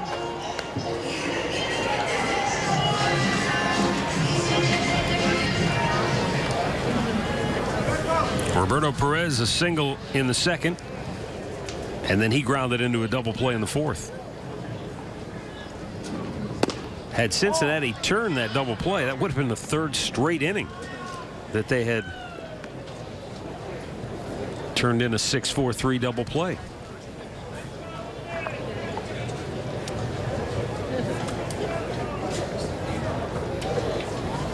That's the other element that Yandy Diaz brings, Rick, and that is he can run. I don't know that he's a blazer, but he can definitely get down the line. I mean, obviously, if they were looking at him playing him in the outfield, you got to be able to run a little bit. Perez with a fly ball to center ends the inning. The Indians have hit 3 home runs on the day, 2 of them coming here in the 5th. Michael Brantley and Brandon Guyer, and the Indians lead it 7-4. When my hair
Bottom of the 5th here in Goodyear, and Cleveland sends Andrew Miller to the mound.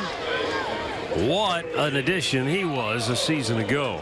Miller was just dynamite out of the Indians bullpen, and in some regards, Arch, he was a game changer when it came to the postseason. Oh boy, no doubt about it. I mean, I'm sure what he did in the postseason last year would change a lot of ways managers think in bullpens and how valuable a guy like that can be. But you have to realize there's not many like him. Well, that's what I was going to say. In addition to what you were just bringing up there, does that change maybe the way scouts go out and look for pitchers, looking for a guy who can not just be a good reliever, but give you length out of the bullpen? Well, I think that they could certainly look at it that way. I mean, Andrew Miller's always been a great pitcher. He was a starter and a high pick with Detroit before getting traded in that Cabrera deal, and he went from starter, just never found himself as a starter. But you know, the lanky left-hander, man, I don't know. Terry Francona did an unbelievable job with this guy, and I think they knew that as an organization going in before they acquired him, that he could be that kind of guy. Well, the other night against Chicago, he breezed through his only inning of work. I mean, he can go through any part of any lineup. It doesn't matter. But the way he was used last postseason is certainly he will not be used this season like that. Rick, how much can a guy who is dominant like this get into a hitter's head confidence-wise? Oh, God, it's just tough to see. It doesn't matter. He throws a slider. First of all, he throws in the mid-90s. Second of all, he can throw a fastball or slider for strikes. It seems like any time. And he uses both sides of the plate. He's tough to see. His angles, he gets right-handers out as well as left-handers. He doesn't give up hits. If I'm Tony Renda right there, I'm jogging back to the dugout feeling like, hey, I just did a great job. I put the ball in play. I got the barrel to it. I hit it. It actually didn't, rip my hands apart. I'm out, but hey. You know what? I didn't look like an idiot up there. When you're a hitter, though, it's fun to face the best. So, I mean, you want this kind of challenge if you're a hitter. Now, if you're a left-handed hitter, I don't know about that, but he's tough to pick up. But if you get a hit off this guy, you're saying, all right, I just beat the best right there. I got a knock. I know they didn't have the specialty relievers when you play. They did, but not to the extent they have nowadays. But when you would face a Ron Guidry, who was a left-hander, not nearly the size of about Miller, half the size of him. but he had that electric slider that would just, for a left-hander, make you terrified. Is that what you're talking about? You elevate your game because, hey, man, I got to be at my best to get a chance here. You have to even put it in play. You don't want to be embarrassed as a hitter like that swing right there from Gannett. I mean, what are you going to do? It's a slider. You think it's going to get there, and he throws the fastball right by it because you're looking for that same pitch he just made you look terrible on. Now you don't know what to do. All right, what's he going to throw me now? Well, I'm thinking slider again. He could tie him up with a heater in. You better look fastball because if he throws a slider, you're not going to hit it anyway. Bingo. Oh, it was close, but just a bit outside. Yeah, you take it and hope the umpire calls it a ball like he did.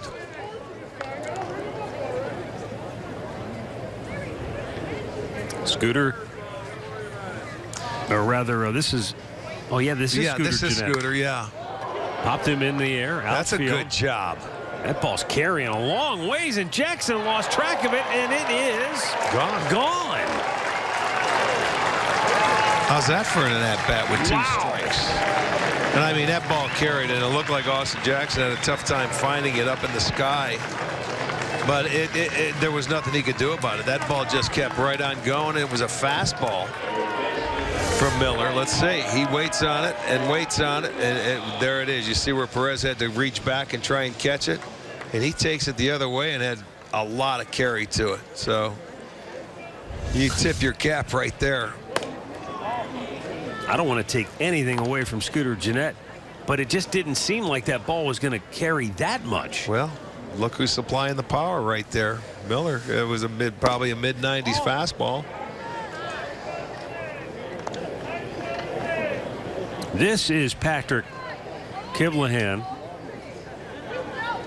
They flip-flop Kivlahan, and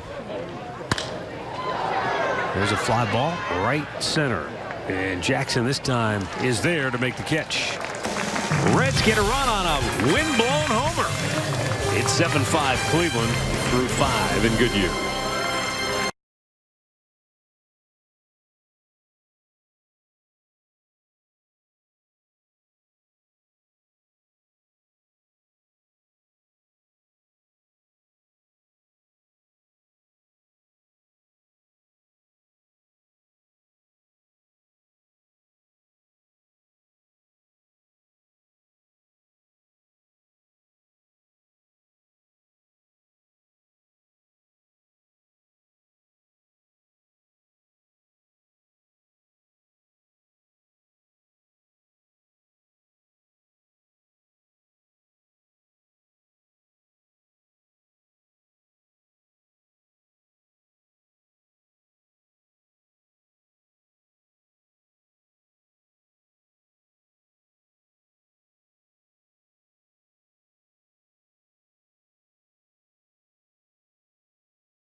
right, the Indians lead the Cincinnati Reds by a score of 7-5. And we'll roll on to the 6th inning. New Cincinnati pitcher, right-hander Nefi Orgando, pitched in 15 games with the Marlins a year ago.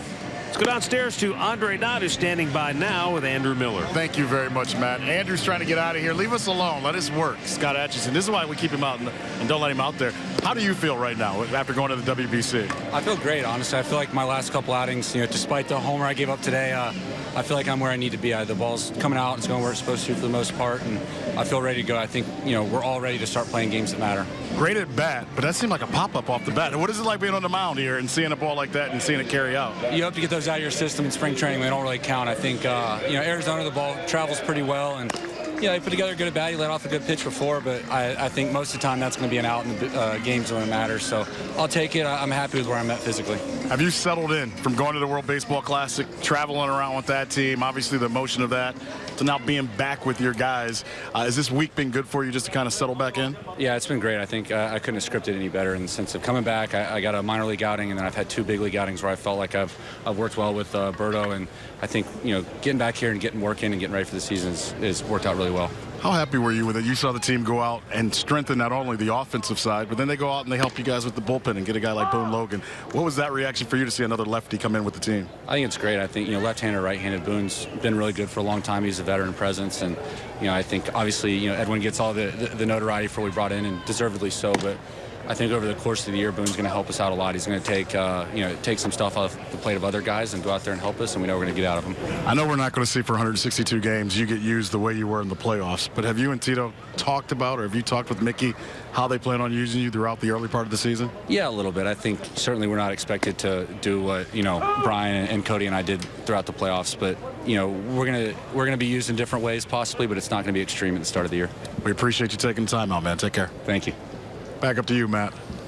Thank you, Andre and Andrew, as the Indians lead at 7-5 here in the 6th, and Andrew Miller, without a doubt, is a very central figure in the Indians' success. Well, he says he's ready to go. Let's go, boys. He says the ball's coming out. He can throw it where he wants to. Bingo. That's all you need. Carlos Santana down on strikes.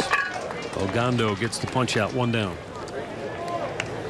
Well, look, the bullpen is vital to any team's success because starters nowadays 6 innings, 7 innings, you don't get guys going much beyond that on a consistent basis anymore. So whether it's 3, 6 or as many as 9 outs a night, you're going to need that bullpen to be consistently good. Miller was consistently excellent. Cody Allen was terrific. Brian Shaw, you could count on him. He's going to be he's going to be there. And he's going to be available to take the balls every other day. And Tito loves that. That the reliability, you're going to have him for the whole year. That's first and foremost. You're going to have Miller for the whole year. Not just right before the trading deadline. We know what Shaw and Allen can do, but Miller takes a lot of pressure off those two. Where they don't have to face some tough left-handers at certain points of the game. And they added another left-hander in Logan. And he's been very good in his career about facing left-handed hitters. Francisco Lindor launches one out of here. 4th home run of the day for Cleveland. Well, he just went down and smoked a low, I think it was a heater, low fastball, and it just got out of here in a hurry.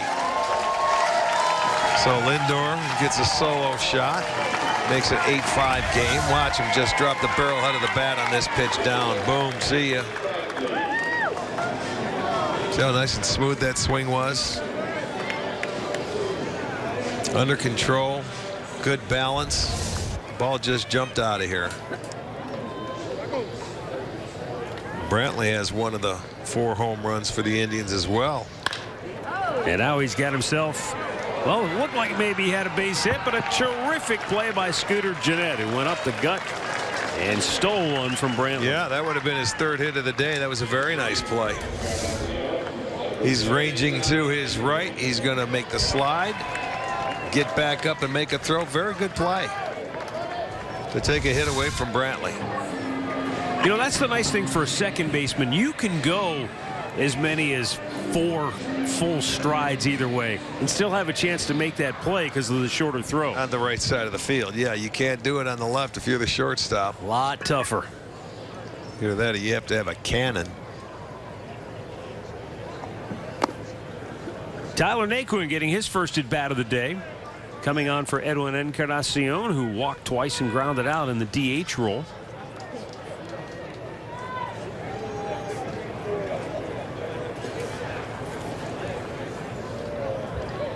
Tyler Naquin with a fantastic rookie season a year ago, and as Arch mentioned, it started with just how well he played in the spring and winning the job.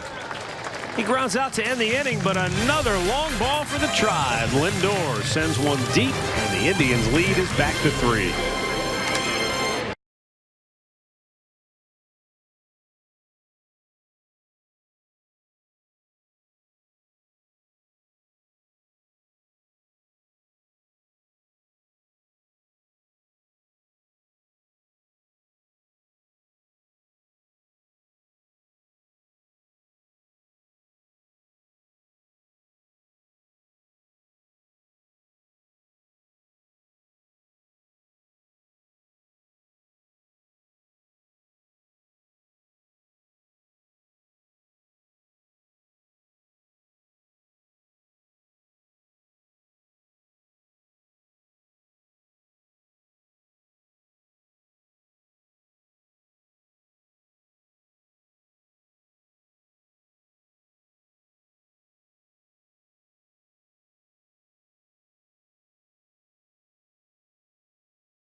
Well, our golf pro Jimmy Hanlon is sharing tips with you on how to improve your game and cut your score when the Golf Zone tees off this Sunday after the Cavs game on Fox Sports Ohio. Golf Zone presented by Varmint Guard. We got to get back and talk to Jimmy. We need a few strokes cut off our game. Well, I don't know how much he could have taught us in the finishing holes yesterday, though. Birdie, birdie, birdie. Well, that's true. Boone Logan coming on for the Tribe. This is his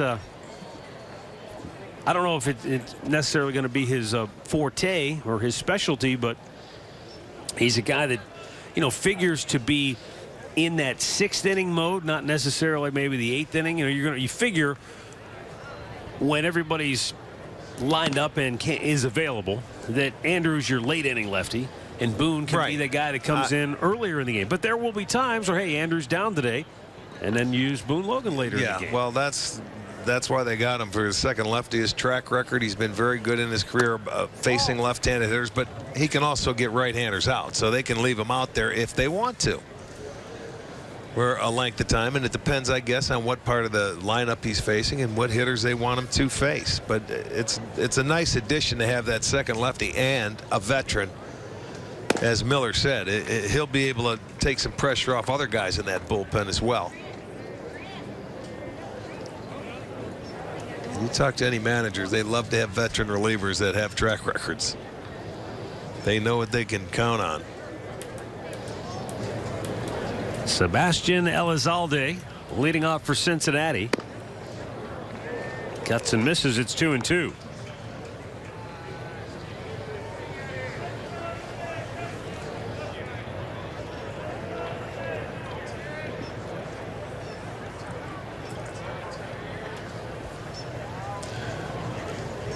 Now the pitch, and it's fouled off. Just think back to one spring ago, and there were at least a half dozen left-handed relievers in camp trying to make this club, and they couldn't really find one to really fit that role. Well, we've gone years without left-handers when you think about it. Now they've got 2 quality left-handers. That's good.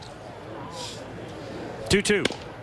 Just missed. They still have to go out. They still have to pitch. They still have to get some big outs. You're going to see a good fastball trying to nail the outside corner, but it's a little bit off the plate, and he didn't get the swing.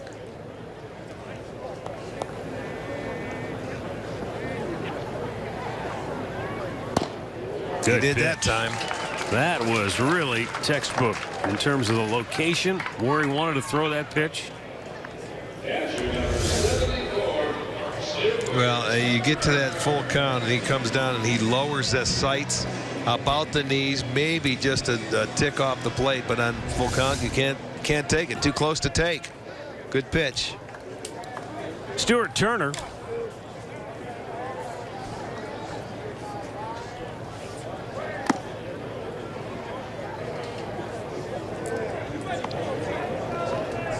Took over for Tucker Barnhart. Turner was in Double-A last year. He was a 3rd-round pick of the Twins 5 years ago.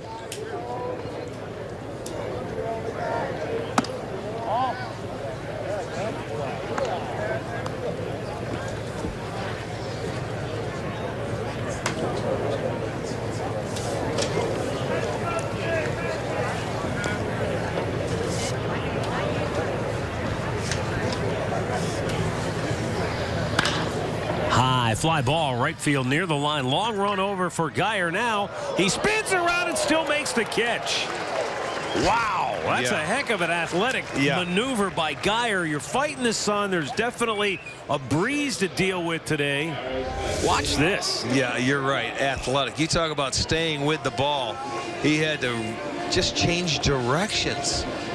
As he's running it over there, he might have been running it into the sun, then realize, oh my goodness, there it goes, it's blowing behind me. He had to turn around, and boy, that's something when you can stay with it and make a play like that. Arizmendi Alcantara, the batter, takes the ball down low. That's the one thing nobody will miss about Arizona. They'll love the weather, they love to hit in it, but you hate to catch fly balls in it because of the wind, the high sky, and the sun. If you can catch him here, you can catch him anywhere. Hey, you ready for me?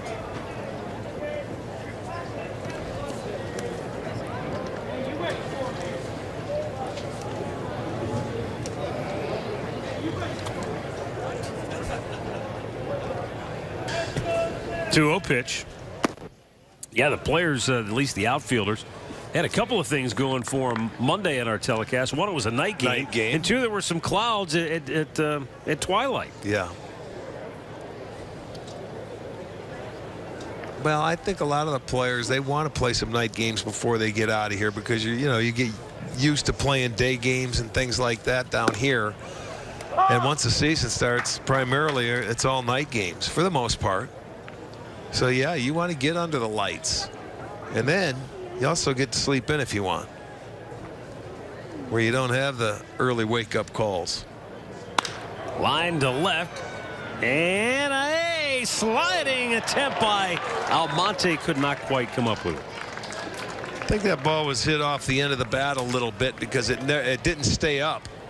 That thing was dying as he's coming in, and really you can see it going down, and it was because he hit it off the end of the bat.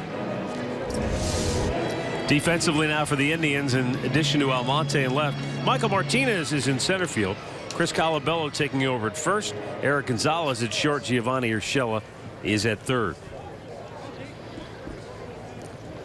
Top of the order for Cincinnati, here's Zeke White. Outside corner, a called strike.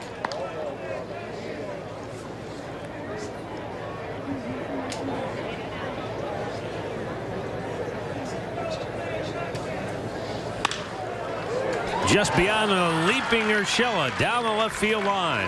Almonte try to cut it off. Coming around third. And Alcantara will score.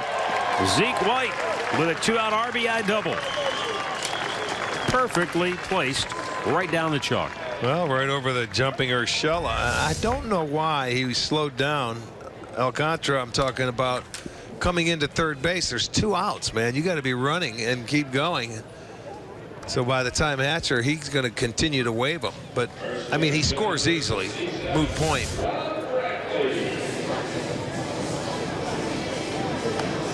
Rob Brantley, the batter, came on to play first base for Joey Votto. We're in the bottom of the 6th here in Goodyear in the final game of the spring here at this ballpark. Reds are heading out after this game as they get ready to open up the season at home. And the Indians will stay here for 2 exhibition games against the Diamondbacks up at Chase Ballpark. And then the Tribe will head to Arlington to open the regular season Monday against the Rangers. And we will have that game on Sports Time Ohio for you Monday night.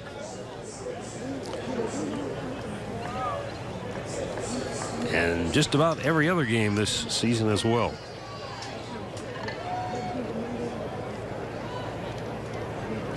However, with the Indians' success a season ago, there will be a few more games that will be nationally televised. Yeah, we'll be doing 153 total. Nationally, I believe 9 have been picked up.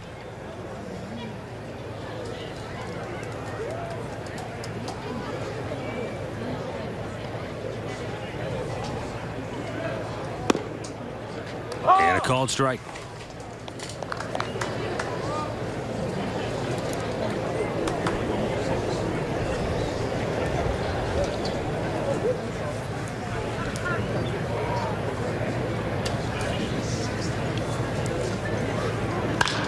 Bouncing ball between second and first, but it's picked up by Jose Ramirez, and that will end the inning. 6 complete from Goodyear. 8-6 Cleveland.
Here in Goodyear, where the Indians lead the Cincinnati Reds 8-6. And we are joined now by Indians team president Chris Antonetti, and getting closer now to opening day. Obviously, many of the roster decisions you have announced. We have forwarded that information on to the fans. Still a few left to be ultimately decided. When do you have to have the roster officially turned in for opening day? We have until opening day. Okay. But our goal is to try to make that decision. We have really two decisions left. That's really related to how we configure the infield and what we do at second or third base, and then the utility spot. So those are things we'll work towards ideally in the next day or two. Tom Hamilton did a great job of really grilling Brody Chernoff the other day, and he spilled some of the beans on the radio broadcast. So really? I didn't hear about that. Maybe we're going to work you over here. Yandy Diaz certainly, as I said, made a strong closing argument today, didn't he? He's had a terrific spring with the way he swung the bat offensively. I think the thing he's reinforced with us is that he has the ability to be a really good major league hitter. Defensively, he continues to be a work in progress. We've been pleased by the work he's put in this spring and the progress he's made, and he's squarely right in the middle of that competition. On the flip side, Giovanni Urshela is a guy that's been, we've seen him at the major league level before. He can be a dynamic defensive player, and his offense continues to be a work in progress. So those are the two primary candidates that we're weighing. Eric Gonzalez also fits into that mix, not only as a he has more versatility. He can play second base, he can play third base, and bounce around some other outfield spots. But all of this, Gonzalez, no, it was the injury that set him back, right? That did. When he got hit on the hand, he missed a few days there, which certainly didn't help things. But I think we've got a pretty good feel for the players that we have with those three guys and Michael Martinez, and now we're just trying to figure out the right configuration to start the year. And really, all of that is possible because of the guy we just saw draw the walk, and now he's coming out of the ballgame for a pinch runner. But Jose Ramirez and his true versatility really opens this up for you, doesn't it? Absolutely. I think, and we talked about it the other day, what Jose's been able to do, I think oftentimes guys that bounce around positions, they get labeled maybe utility players, and we choose to look at it a little bit differently. They're really versatile players. Jose, a guy, came up as a second baseman naturally. We had him, didn't have a spot for him there with Kip playing there, so he started playing some shortstop, and once Frankie came, he bounced between left field and third base and found a home at third. And now we find ourselves in spring training, have a need at second, and he's capable of bouncing back there. So really valuable guy to have. He's always hit, though, in the minor leagues, and I didn't realize he was that good of a hitter until last year when he stepped up, and he's a lot like Michael Brantley, in my opinion. He is. I think if you look, and you mentioned it, Arch, his track record in the minor leagues, he always hit. He controlled the strike zone really well, doesn't swing and miss a whole lot. And, in his first exposure at the major leagues, he didn't have quite that same approach at the plate and maybe lost himself a little bit. Each time he went back to the minor leagues, though, and came back the second time, he seemed to be a better player. And then I think we saw last year him put it all together. But he was so young. People don't realize he's only, a year older than Lindor. Right. He's 24 this year, so. Boy, that's old. Well, it's nice. You lock him up for 5 years. That's a great signing as well. Yeah, I think as you start to look around the diamond and on the mound, we have a great deal of continuity with our team and a lot of guys that we can look forward and feel confident they're going to be here for a while. Geyer rolls one to short, and a high throw, but it's picked off. That's out number one. Jonathan Mendoza, pinch runner, moves into scoring position. And Jose Ramirez with another solid day at the plate. Well, 3 hits. Well, that's the thing you like about him. He hits the ball all over the place. First time he stays up the middle. He never tries to hit the ball too hard or pull off. He stayed on a high fastball, used the big part. 46 doubles last year, and that's his forte right there. Gap to gap, alley to alley, and you got to love to watch him hit, and he does it from both sides of the plate. He kept his helmet on today, I think, didn't he? Well, he's working on that. But he said he wants to break last year's record, which I think was 62 times it fell off. He said he want to break that this year. They counted that already? Somebody did. I'm happy if that's the case, because that means he's running a lot of bases. He's going for 2 or 3. Exactly. So that works for me. Chopped up the middle, Michael Martinez, and he's got an RBI single. And it's going to be a 9-6 Indians lead as Jonathan Mendoza races home. Okay, we came up too, as we see that base hit. We had a question for you that we were talking about earlier as far as, the defensive shifts, how they do it in the big leagues. Now, what constitutes a shift? Does it take 3 players on one side of the diamond, or how does that work? So it depends upon which information system is putting it together, but technically it's when the middle infielder's on the other side of the bag. Okay. The reason we brought it up because earlier in the game, Lindor was over in the hole. He was in the hole, and it was the big guy, Adam Duvall, and he kind of weakly grounded one up the middle, which because Frankie was playing over, he couldn't get to it, or he did, but by the time he got to it, it was an infield single. And I wondered, would that technically be considered, for statistical purposes and information gathering, would that be considered a shift when he's that far swung over or not? Where was the second baseman? He was on the right side of the infield. He was on that side. I don't think that's positioning. Okay. Yeah. So there you go, Arch. We got our answer. Yeah, I knew we would. All right, let's get the answer to this one. Michael Brantley. This is day 2 of 3 consecutive games he's scheduled to play. Homered again here this afternoon. He's seemingly cleared every hurdle to this point. Barring any setbacks, is it a foregone conclusion he makes this club? out of spring training. That's our hope and expectation at this point. The important thing is for Michael to continue to make progress and respond to the volume. And thankfully, so far, he hasn't had any setbacks along the way. And we've seen it again today that, you know, he's feeling really good and really strong behind the plate. You getting tired of answering that question? Yes. Well, Tito explains it beautifully, though, when you but say. I get it. All right. See, now I don't have to answer it anymore. Right. That's how about that? We'll find out opening day. You're off the hook. Chris, thanks for being here. Thanks, guys. My pleasure. All right. They go around the horn for an inning-ending double play. Tribe scores another run. They lead it 9-6.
Well, a $13 district ticket presented by Sports Time Ohio and is a standing room only ticket that includes your first drink. Come on out, grab some friends, catch the game from the corner out in left field in the drink rails and certainly out in right field. Tickets only available online. Go to Indians.com.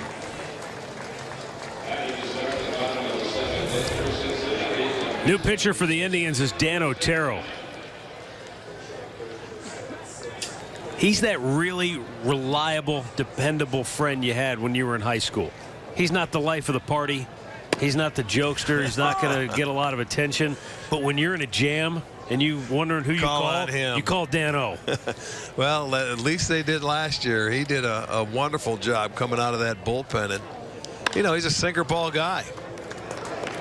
He gets him to put the ball in play, and hopefully it's on the ground. He lets his defense work.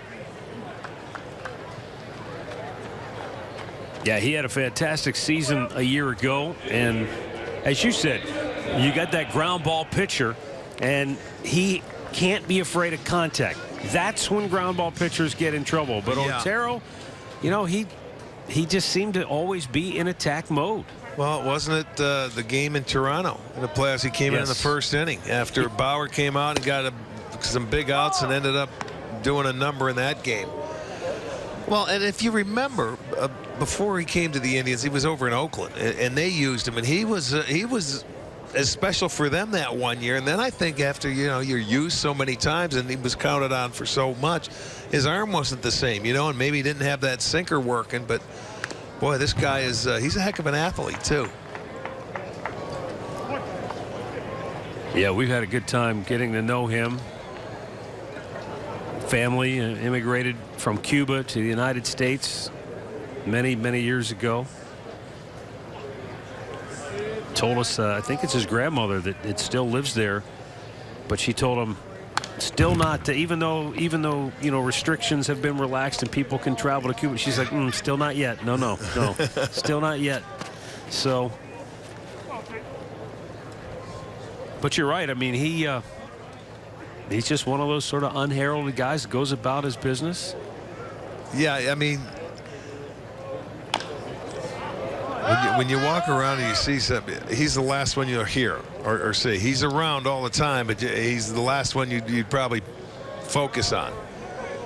But he gets out and he's a competitor, boy. He loves to get out there and pitch. And now the Indians have added, certainly not a newcomer by any stretch, because he's been in the big leagues before, but Sean Armstrong officially made the team out of spring training, so he'll be another arm at Tito's disposal. You know, it's like Atch, who used to pitch here before. He's out there, and anytime Tito needed somebody to come in and get a big out or do something, who was it? Scott Atch. Yeah. You know, he was down there, and sometimes you got to do the dirty work. Yeah. That's okay though. But that's what keeps you in the big leagues. Not everybody's going to be the star, the #1 guy. You need pieces to the puzzle to be successful. Last pitch was close, but called a ball, and it's now 2-2 on Tony Renda. Well, and the one thing I think that it's that Tito and Mickey Callaway do a great job of they never overwork their relievers. You know, they may pitch a lot, but they're never overworked. And rarely will he get them up in the bullpen and not bring them in. It's a rarity. There's a nice swing against a guy like Otero with the sinker. He was able to go that way. It was elevated a little, and it made it a little easier for him to take it to right field. But that's the kind of approach, if you're a right-hander, you want to have against Dan Otero, or you'll beat the ball in the ground and hit the ground ball like you're supposed to. Like back-to-back singles to open the inning, but neither one of the balls has been really hit very hard. That's okay. Now he's still looking for that one pitch and try and get a pair. That's the one thing about sinker ballers. You may give up a few hits, but they're just one pitch away from 2 outs. And Scooter Gennett takes a strike.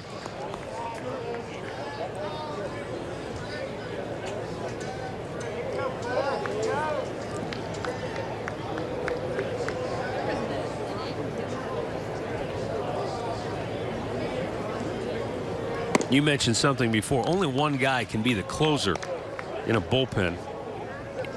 I think theoretically. I think time has proven that. You know, if you try to do that closer by committee, it doesn't work. It's like having 2 quarterbacks. Yeah. You know, you have a bad game, then you want the other one. But I think it's incumbent upon the manager and the pitching coach and the bullpen coach now, because they're very much involved in the process too with the bullpen guys, and that everybody has a role. Now those roles may fluctuate, but you kind of have an idea of what your role is. Yeah. And that just kind of gives everybody, well, I know what I'm counted on to do. Once you get that stability in your bullpen, then it starts pitching better. You know, when you know you have your closer. There you go. 1 pitch, 2 outs. Thank you. I mean, just like you draw it up. 2 right-handers get the hits, and the left-hander, he gets the double play ball. That's what we're talking about. And you watch, he tried to pull him, and that ball was down, and he just smoked it off the end of the bat right to shortstop for the easy double play.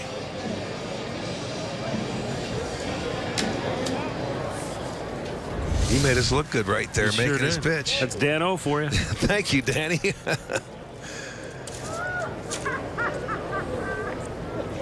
Patrick Kivlahan.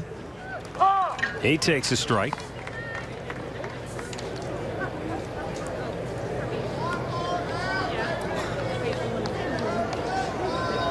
(9-6) Cleveland.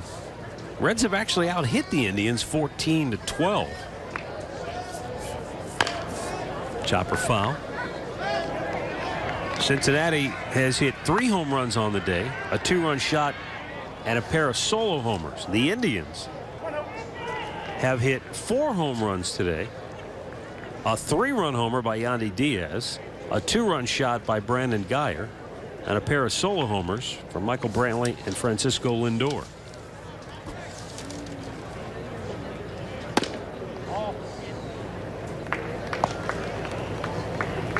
One ball and 2 strikes.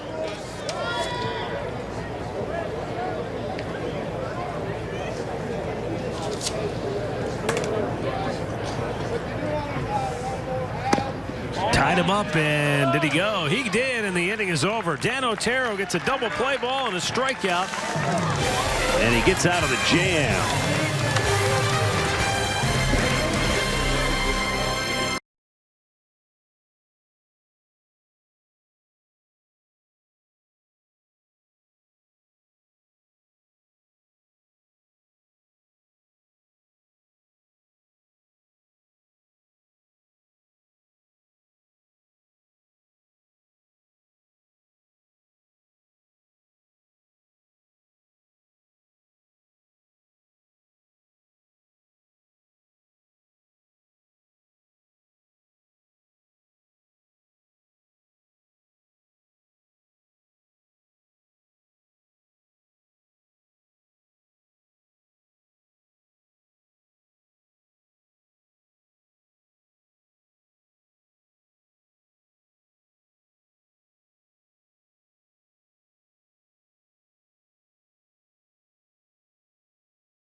The telecast is presented by authority of the Cleveland Indians and may not be reproduced or retransmitted in any form.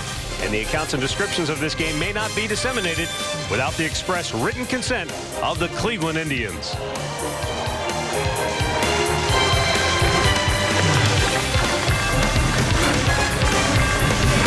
Well, the final spring training game here in Goodyear has been entertaining, to say the least. We've seen some home runs. Seems good defense at times. And right now it's entering the last 2 innings. We go to the 8th. New pitcher for Cincinnati is right-hander Ryan Hendricks. Jimi Hendricks. Here we go.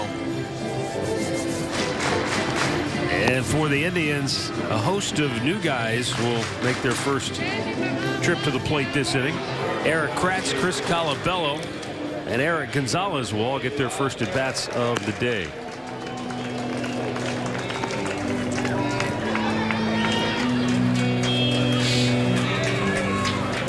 So, Arch, you know, I don't think we're going out on any kind of a limb or we're breaking any really deep, dark secrets here.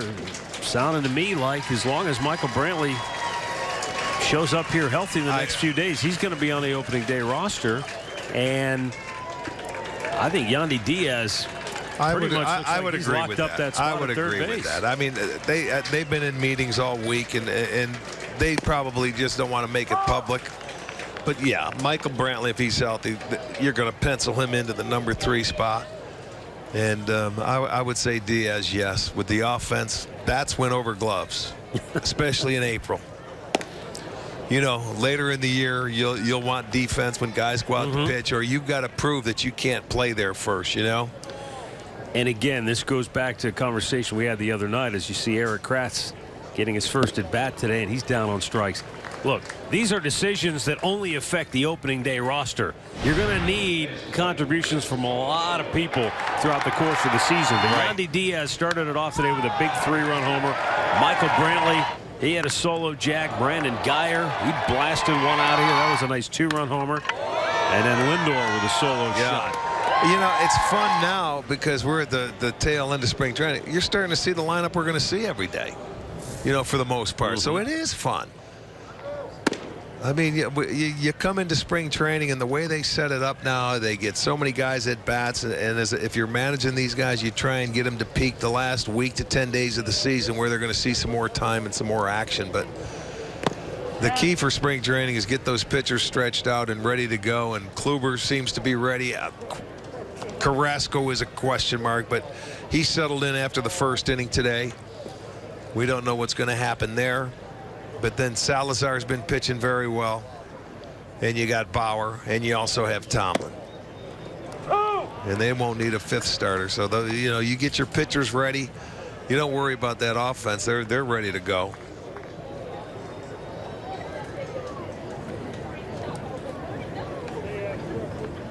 You just go home, and I hope we're going to have some sunshine and warm weather like we've had here the last couple of weeks. I know it's not going to be that nice, but you hope for the best. No rain delays or snow or things like that, which is out of everybody's control. No, last look at the extended forecast. Chance of being in the mid-50s by the time we get home. That would be, I think, acceptable. Absolutely. 50s would be beautiful. The 1-2. Chris Colabello with a roller to short. Alcantara throws him out, 2 down. I'll hold you to that. I'm going to make a note. I'm just telling you what the man said. No. What man? The man inside my phone that has this little application. And everybody's phone. Yeah. But again, look. We've all lived there long enough to know that in Cleveland, with that big body of water next to downtown, anything could change at any moment's notice. In fact, sometimes I'd rather just know the long-term forecast, knowing full well there's no chance that's going to be what actually occurs. Right. But I can at least dream. Eric Gonzalez. Well, the difference between the weather is people out here, when they see a cloud, they act like it's going to rain. You know, so that puts a percentage up there. Back there, you know it's going to rain, and you hope you see the sun.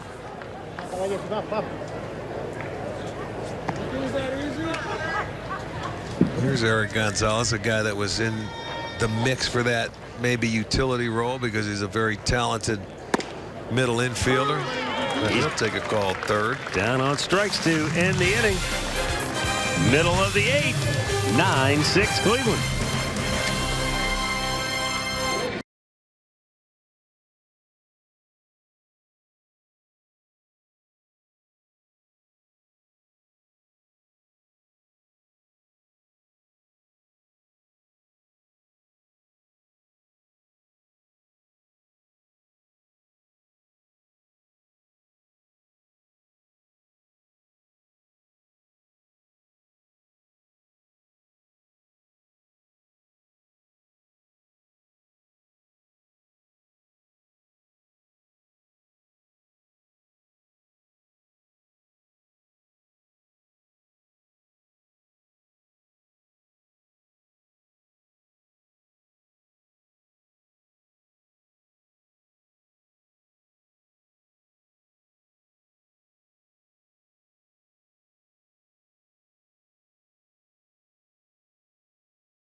You can still guarantee opening day tickets, but you're going to have to purchase a full season ticket package. Plus, you can enjoy big price savings, get postseason priority, and much, much more with Stripe season tickets. Just go to Indians.com for the details.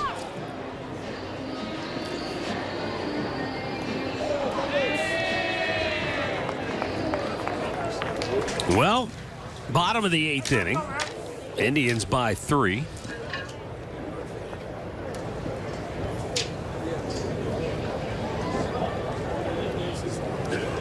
Tyler Olson delivers outside ball 1.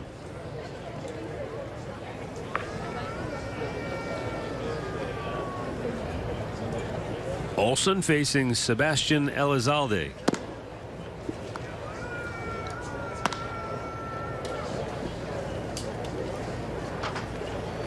Elizalde struck out his only time up.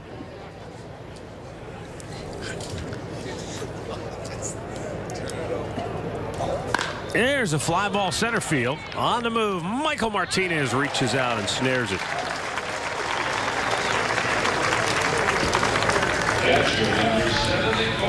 You know, I haven't had we had so many different conversations about roster spots and who fits where. I've kind of forgotten about Michael Martinez and where he fits into the mix. I mean, well, you'll need a utility infielder. Did such a terrific job in that role last year. Well, that's because he can play the outfield, play just about any spot on the infield. Well, having Chris up here and Tito that we get a chance to talk to in the mornings, he looked exhausted because they're meeting over every situation, and if this guy's healthy and he's going to make the team, then this is our roster. Then if he doesn't, then we'll have to go this way, and we'll meet in case what happens if this happens. Scenario after scenario they come up with. But we met with Tito at 9 o'clock this morning. Right. He had met, I think, 2 or 3 hours. They had already met this morning. He looked tired to me. It's funny because as I was asking Terry questions about a couple of specific players. I mentioned one question about Carlos Carrasco, and he looked at me and said, "Is he pitching today?" I mean, that's the level of conversations that these guys have had to the point where he wasn't even sure who was pitching today. Because look, fans, and I'm not trying to make light of anything. It's just spring training's a different animal as far as the coaches and the managers. Mickey is on top of all the pitchers. He's got them on their schedules. Right. And then they start talking about who's going to pitch tomorrow, who's going to pitch on opening day. And so Tito's literally has so many different scenarios running through his mind at any one time that sometimes you have to step back and say, wait, what day is this? Well, he has such good help with Brad Mills and his coaching staff that he truly trusts. You know, they put it all together, and boy, they make it work, but they're so prepared. They're not going to get outworked. That's for sure. They have every situation covered. And what if? And this happens every spring, and I think it happens to every team. Everybody's ready to go. They want this season to start. They want the bell to ring. It's time. And a strikeout. Turner goes down hacking.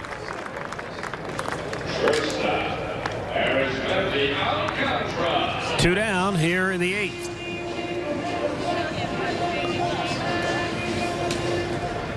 And Arizmendi Alcantara, the batter.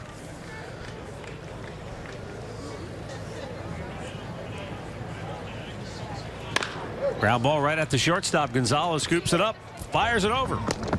And the Reds go 1-2-3. Nice job by left-hander Tyler Olson. Works a clean 8. And the Indians take a 3-run lead to the 9th.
Fans enjoying the final day here of baseball at Goodyear Ballpark.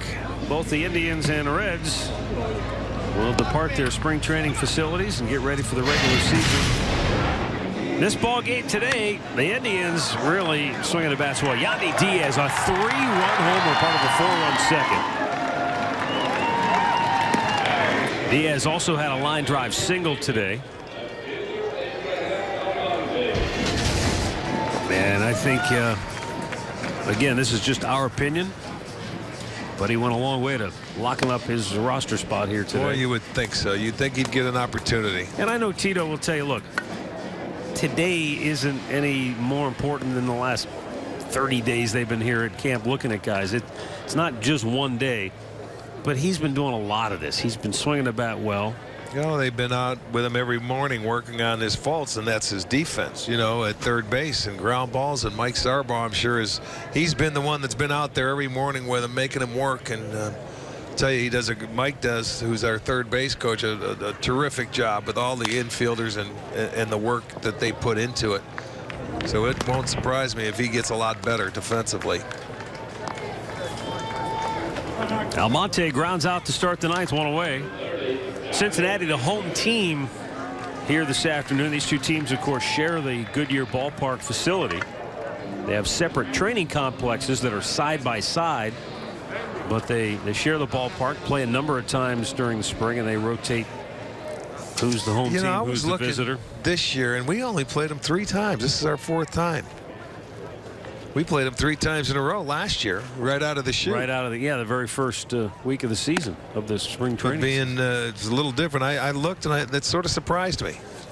But with the way everything was structured and set up with the WBC this year, it's been a different spring. Imagine that. We played the Cubs as many times as we did the Reds. Yeah.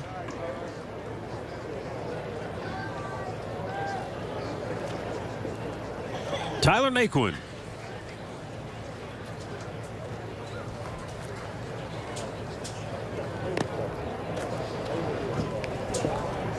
Well, after the way last year turned out, I wish we would have played the Cubs a lot more, because, it's just a good rivalry now. You meet them in the World Series, and you come right back, and the fans had a little more into it, just watching a spring training game. They wanted to get bragging rights. And on Monday, when we televised our last game against the Cubs, they set a record for attendance here ever. Yeah. What was it, 11,624? Naquin, a hard chopper to second. And there are 2 away.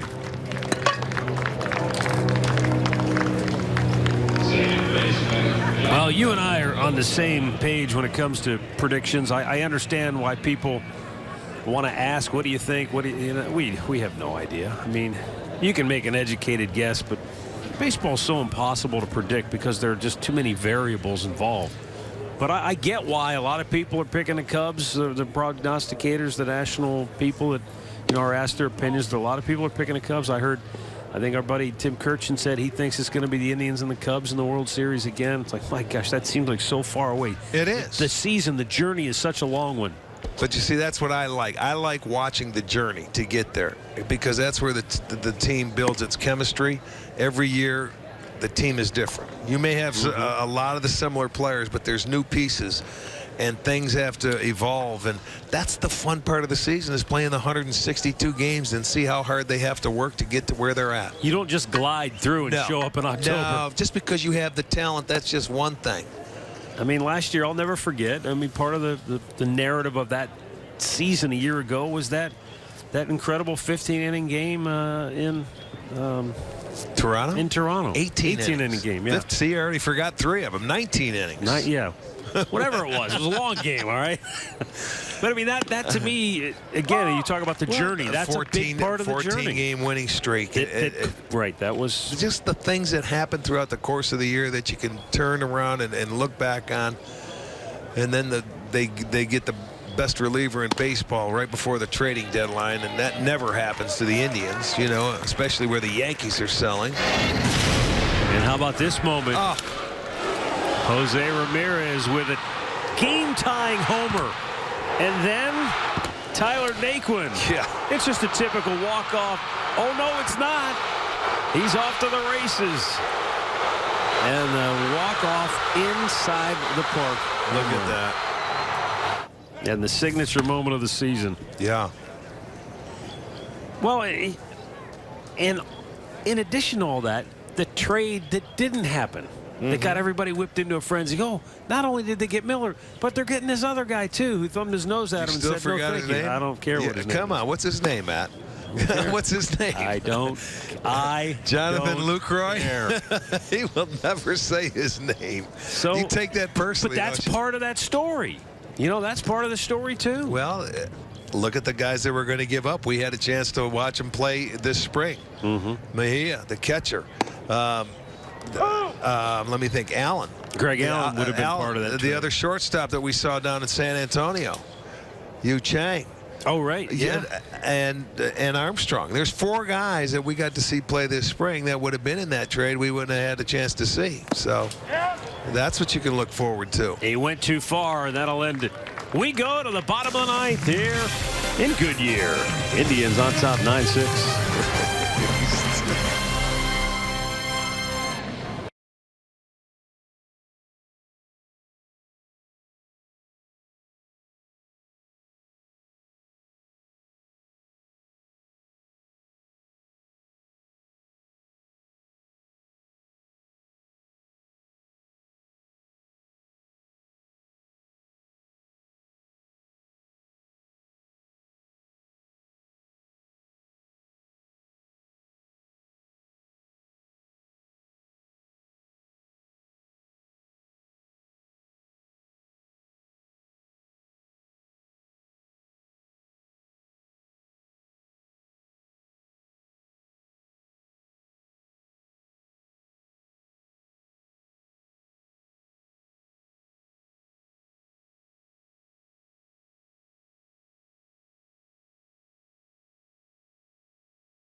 Well, Carlos Carrasco got the start today.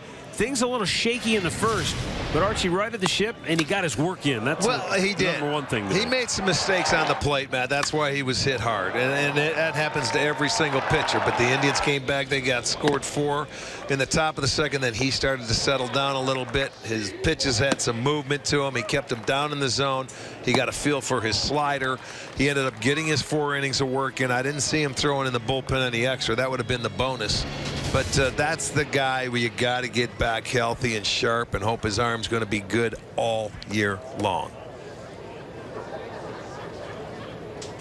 Well, here in the bottom of the 9th now, top of the order for Cincinnati, or what's left of it. These are all reserve players now. And Josh Martin on the hill for Cleveland. Lifted, shallow left center, long run in, and a nice sliding catch by Abraham Almonte. Well, that one hung up there enough for him to come in and make a nice sliding catch. Wasn't hit very hard. Looked like it was off the end of the bat, and he continues to run in, make the slide. Good play, out number 1. And Abe was told he made the club yesterday, so he has to be excited. He has had a very good spring. He's deserved it. And a talented guy, switch hitter. He can play all 3 positions. So he's got to be happy about it, the way things turned out this spring.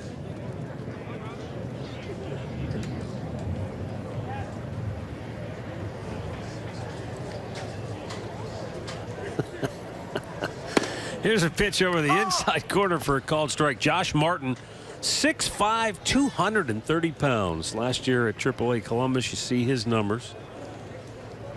Alabama native.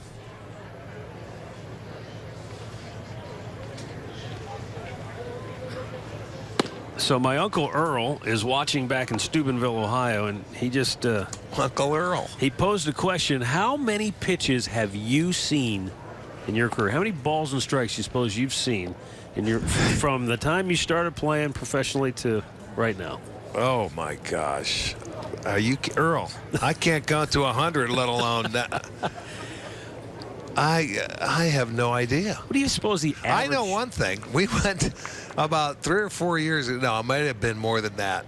It may have been 10 years ago where we went into a 3-game series in Texas and saw 450 pitches or more in every game in the 3-game series. You remember that? That was brutal. Yeah. Who knows? What do you think the average number of pitches in a game is these days? I would say probably 250. 250 would be a good day. Line shot, and there are 2 down. Right at Mendoza. Uncle Earl, I don't know. It's infinity. 100. What was it, Carl Sagan? Billions and billions. A gazillion. Because we watched a lot of baseball here with some bad pitching for a while. Yeah. And I played behind some bad pitching for a while, and also some very good pitching. I'm just thinking of the games, let alone not even the pitches. I can't count how many that games, high. right? Well, you figure that would be at least we could probably get close to that number. There's 162 in a season. You played however many years, and then, well, a lot. The TV seasons are a little more. Is Earl ever going to come see us up in Cleveland? He will be, yeah. We'll talk Max, about that when you get to Cleveland. He'll be coming for Max's graduation. So. Oh, he will? Yeah. That'll be in June? Yeah. Okay. And think of some more questions for me, Earl, on your way, will you please? Josh Martin with the 0-2 pitch. Fly ball, left field. It's up in the air. A long time. Almonte racing over. Can't quite get to it. Good effort. Racing on his way to third is Mitch Trees. He's got a triple with 2 outs. Well, good effort. He had an opportunity to get there. He came oh so close. And it's the backhanded style. I don't think his glove was quite long enough, but he had a long way to run going towards the line. Yeah, he was about 3 inches short of that ball. He needed a little longer glove because you have to go reach across your body with the backhand. He was trying to slide and put the arm up at the same time, and it wasn't a natural move. That's what I was going to ask you, and this is just maybe it's. He would have had to dive. Why not? That's my question. With 2 outs, he didn't want to dive. Okay. That's the only way you're going to extend out and keep your glove. He would have caught it if he would have been able to dive for it.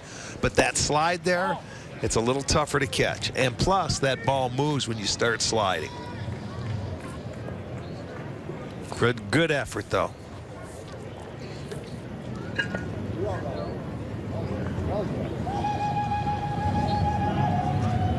Tony Renda takes down low. Base hit his last time up.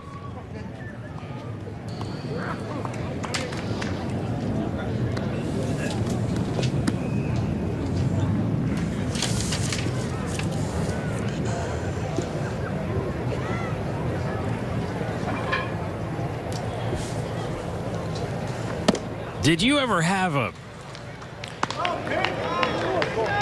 maybe it was just an internal clock as to whether you could slide to make a play or whether you had to go into a full swan dive? Again, you don't think about it. You're running after the ball to catch up to it. You just have to make the play. It's instinct. You don't think about what you're going to do. You just do it to catch it.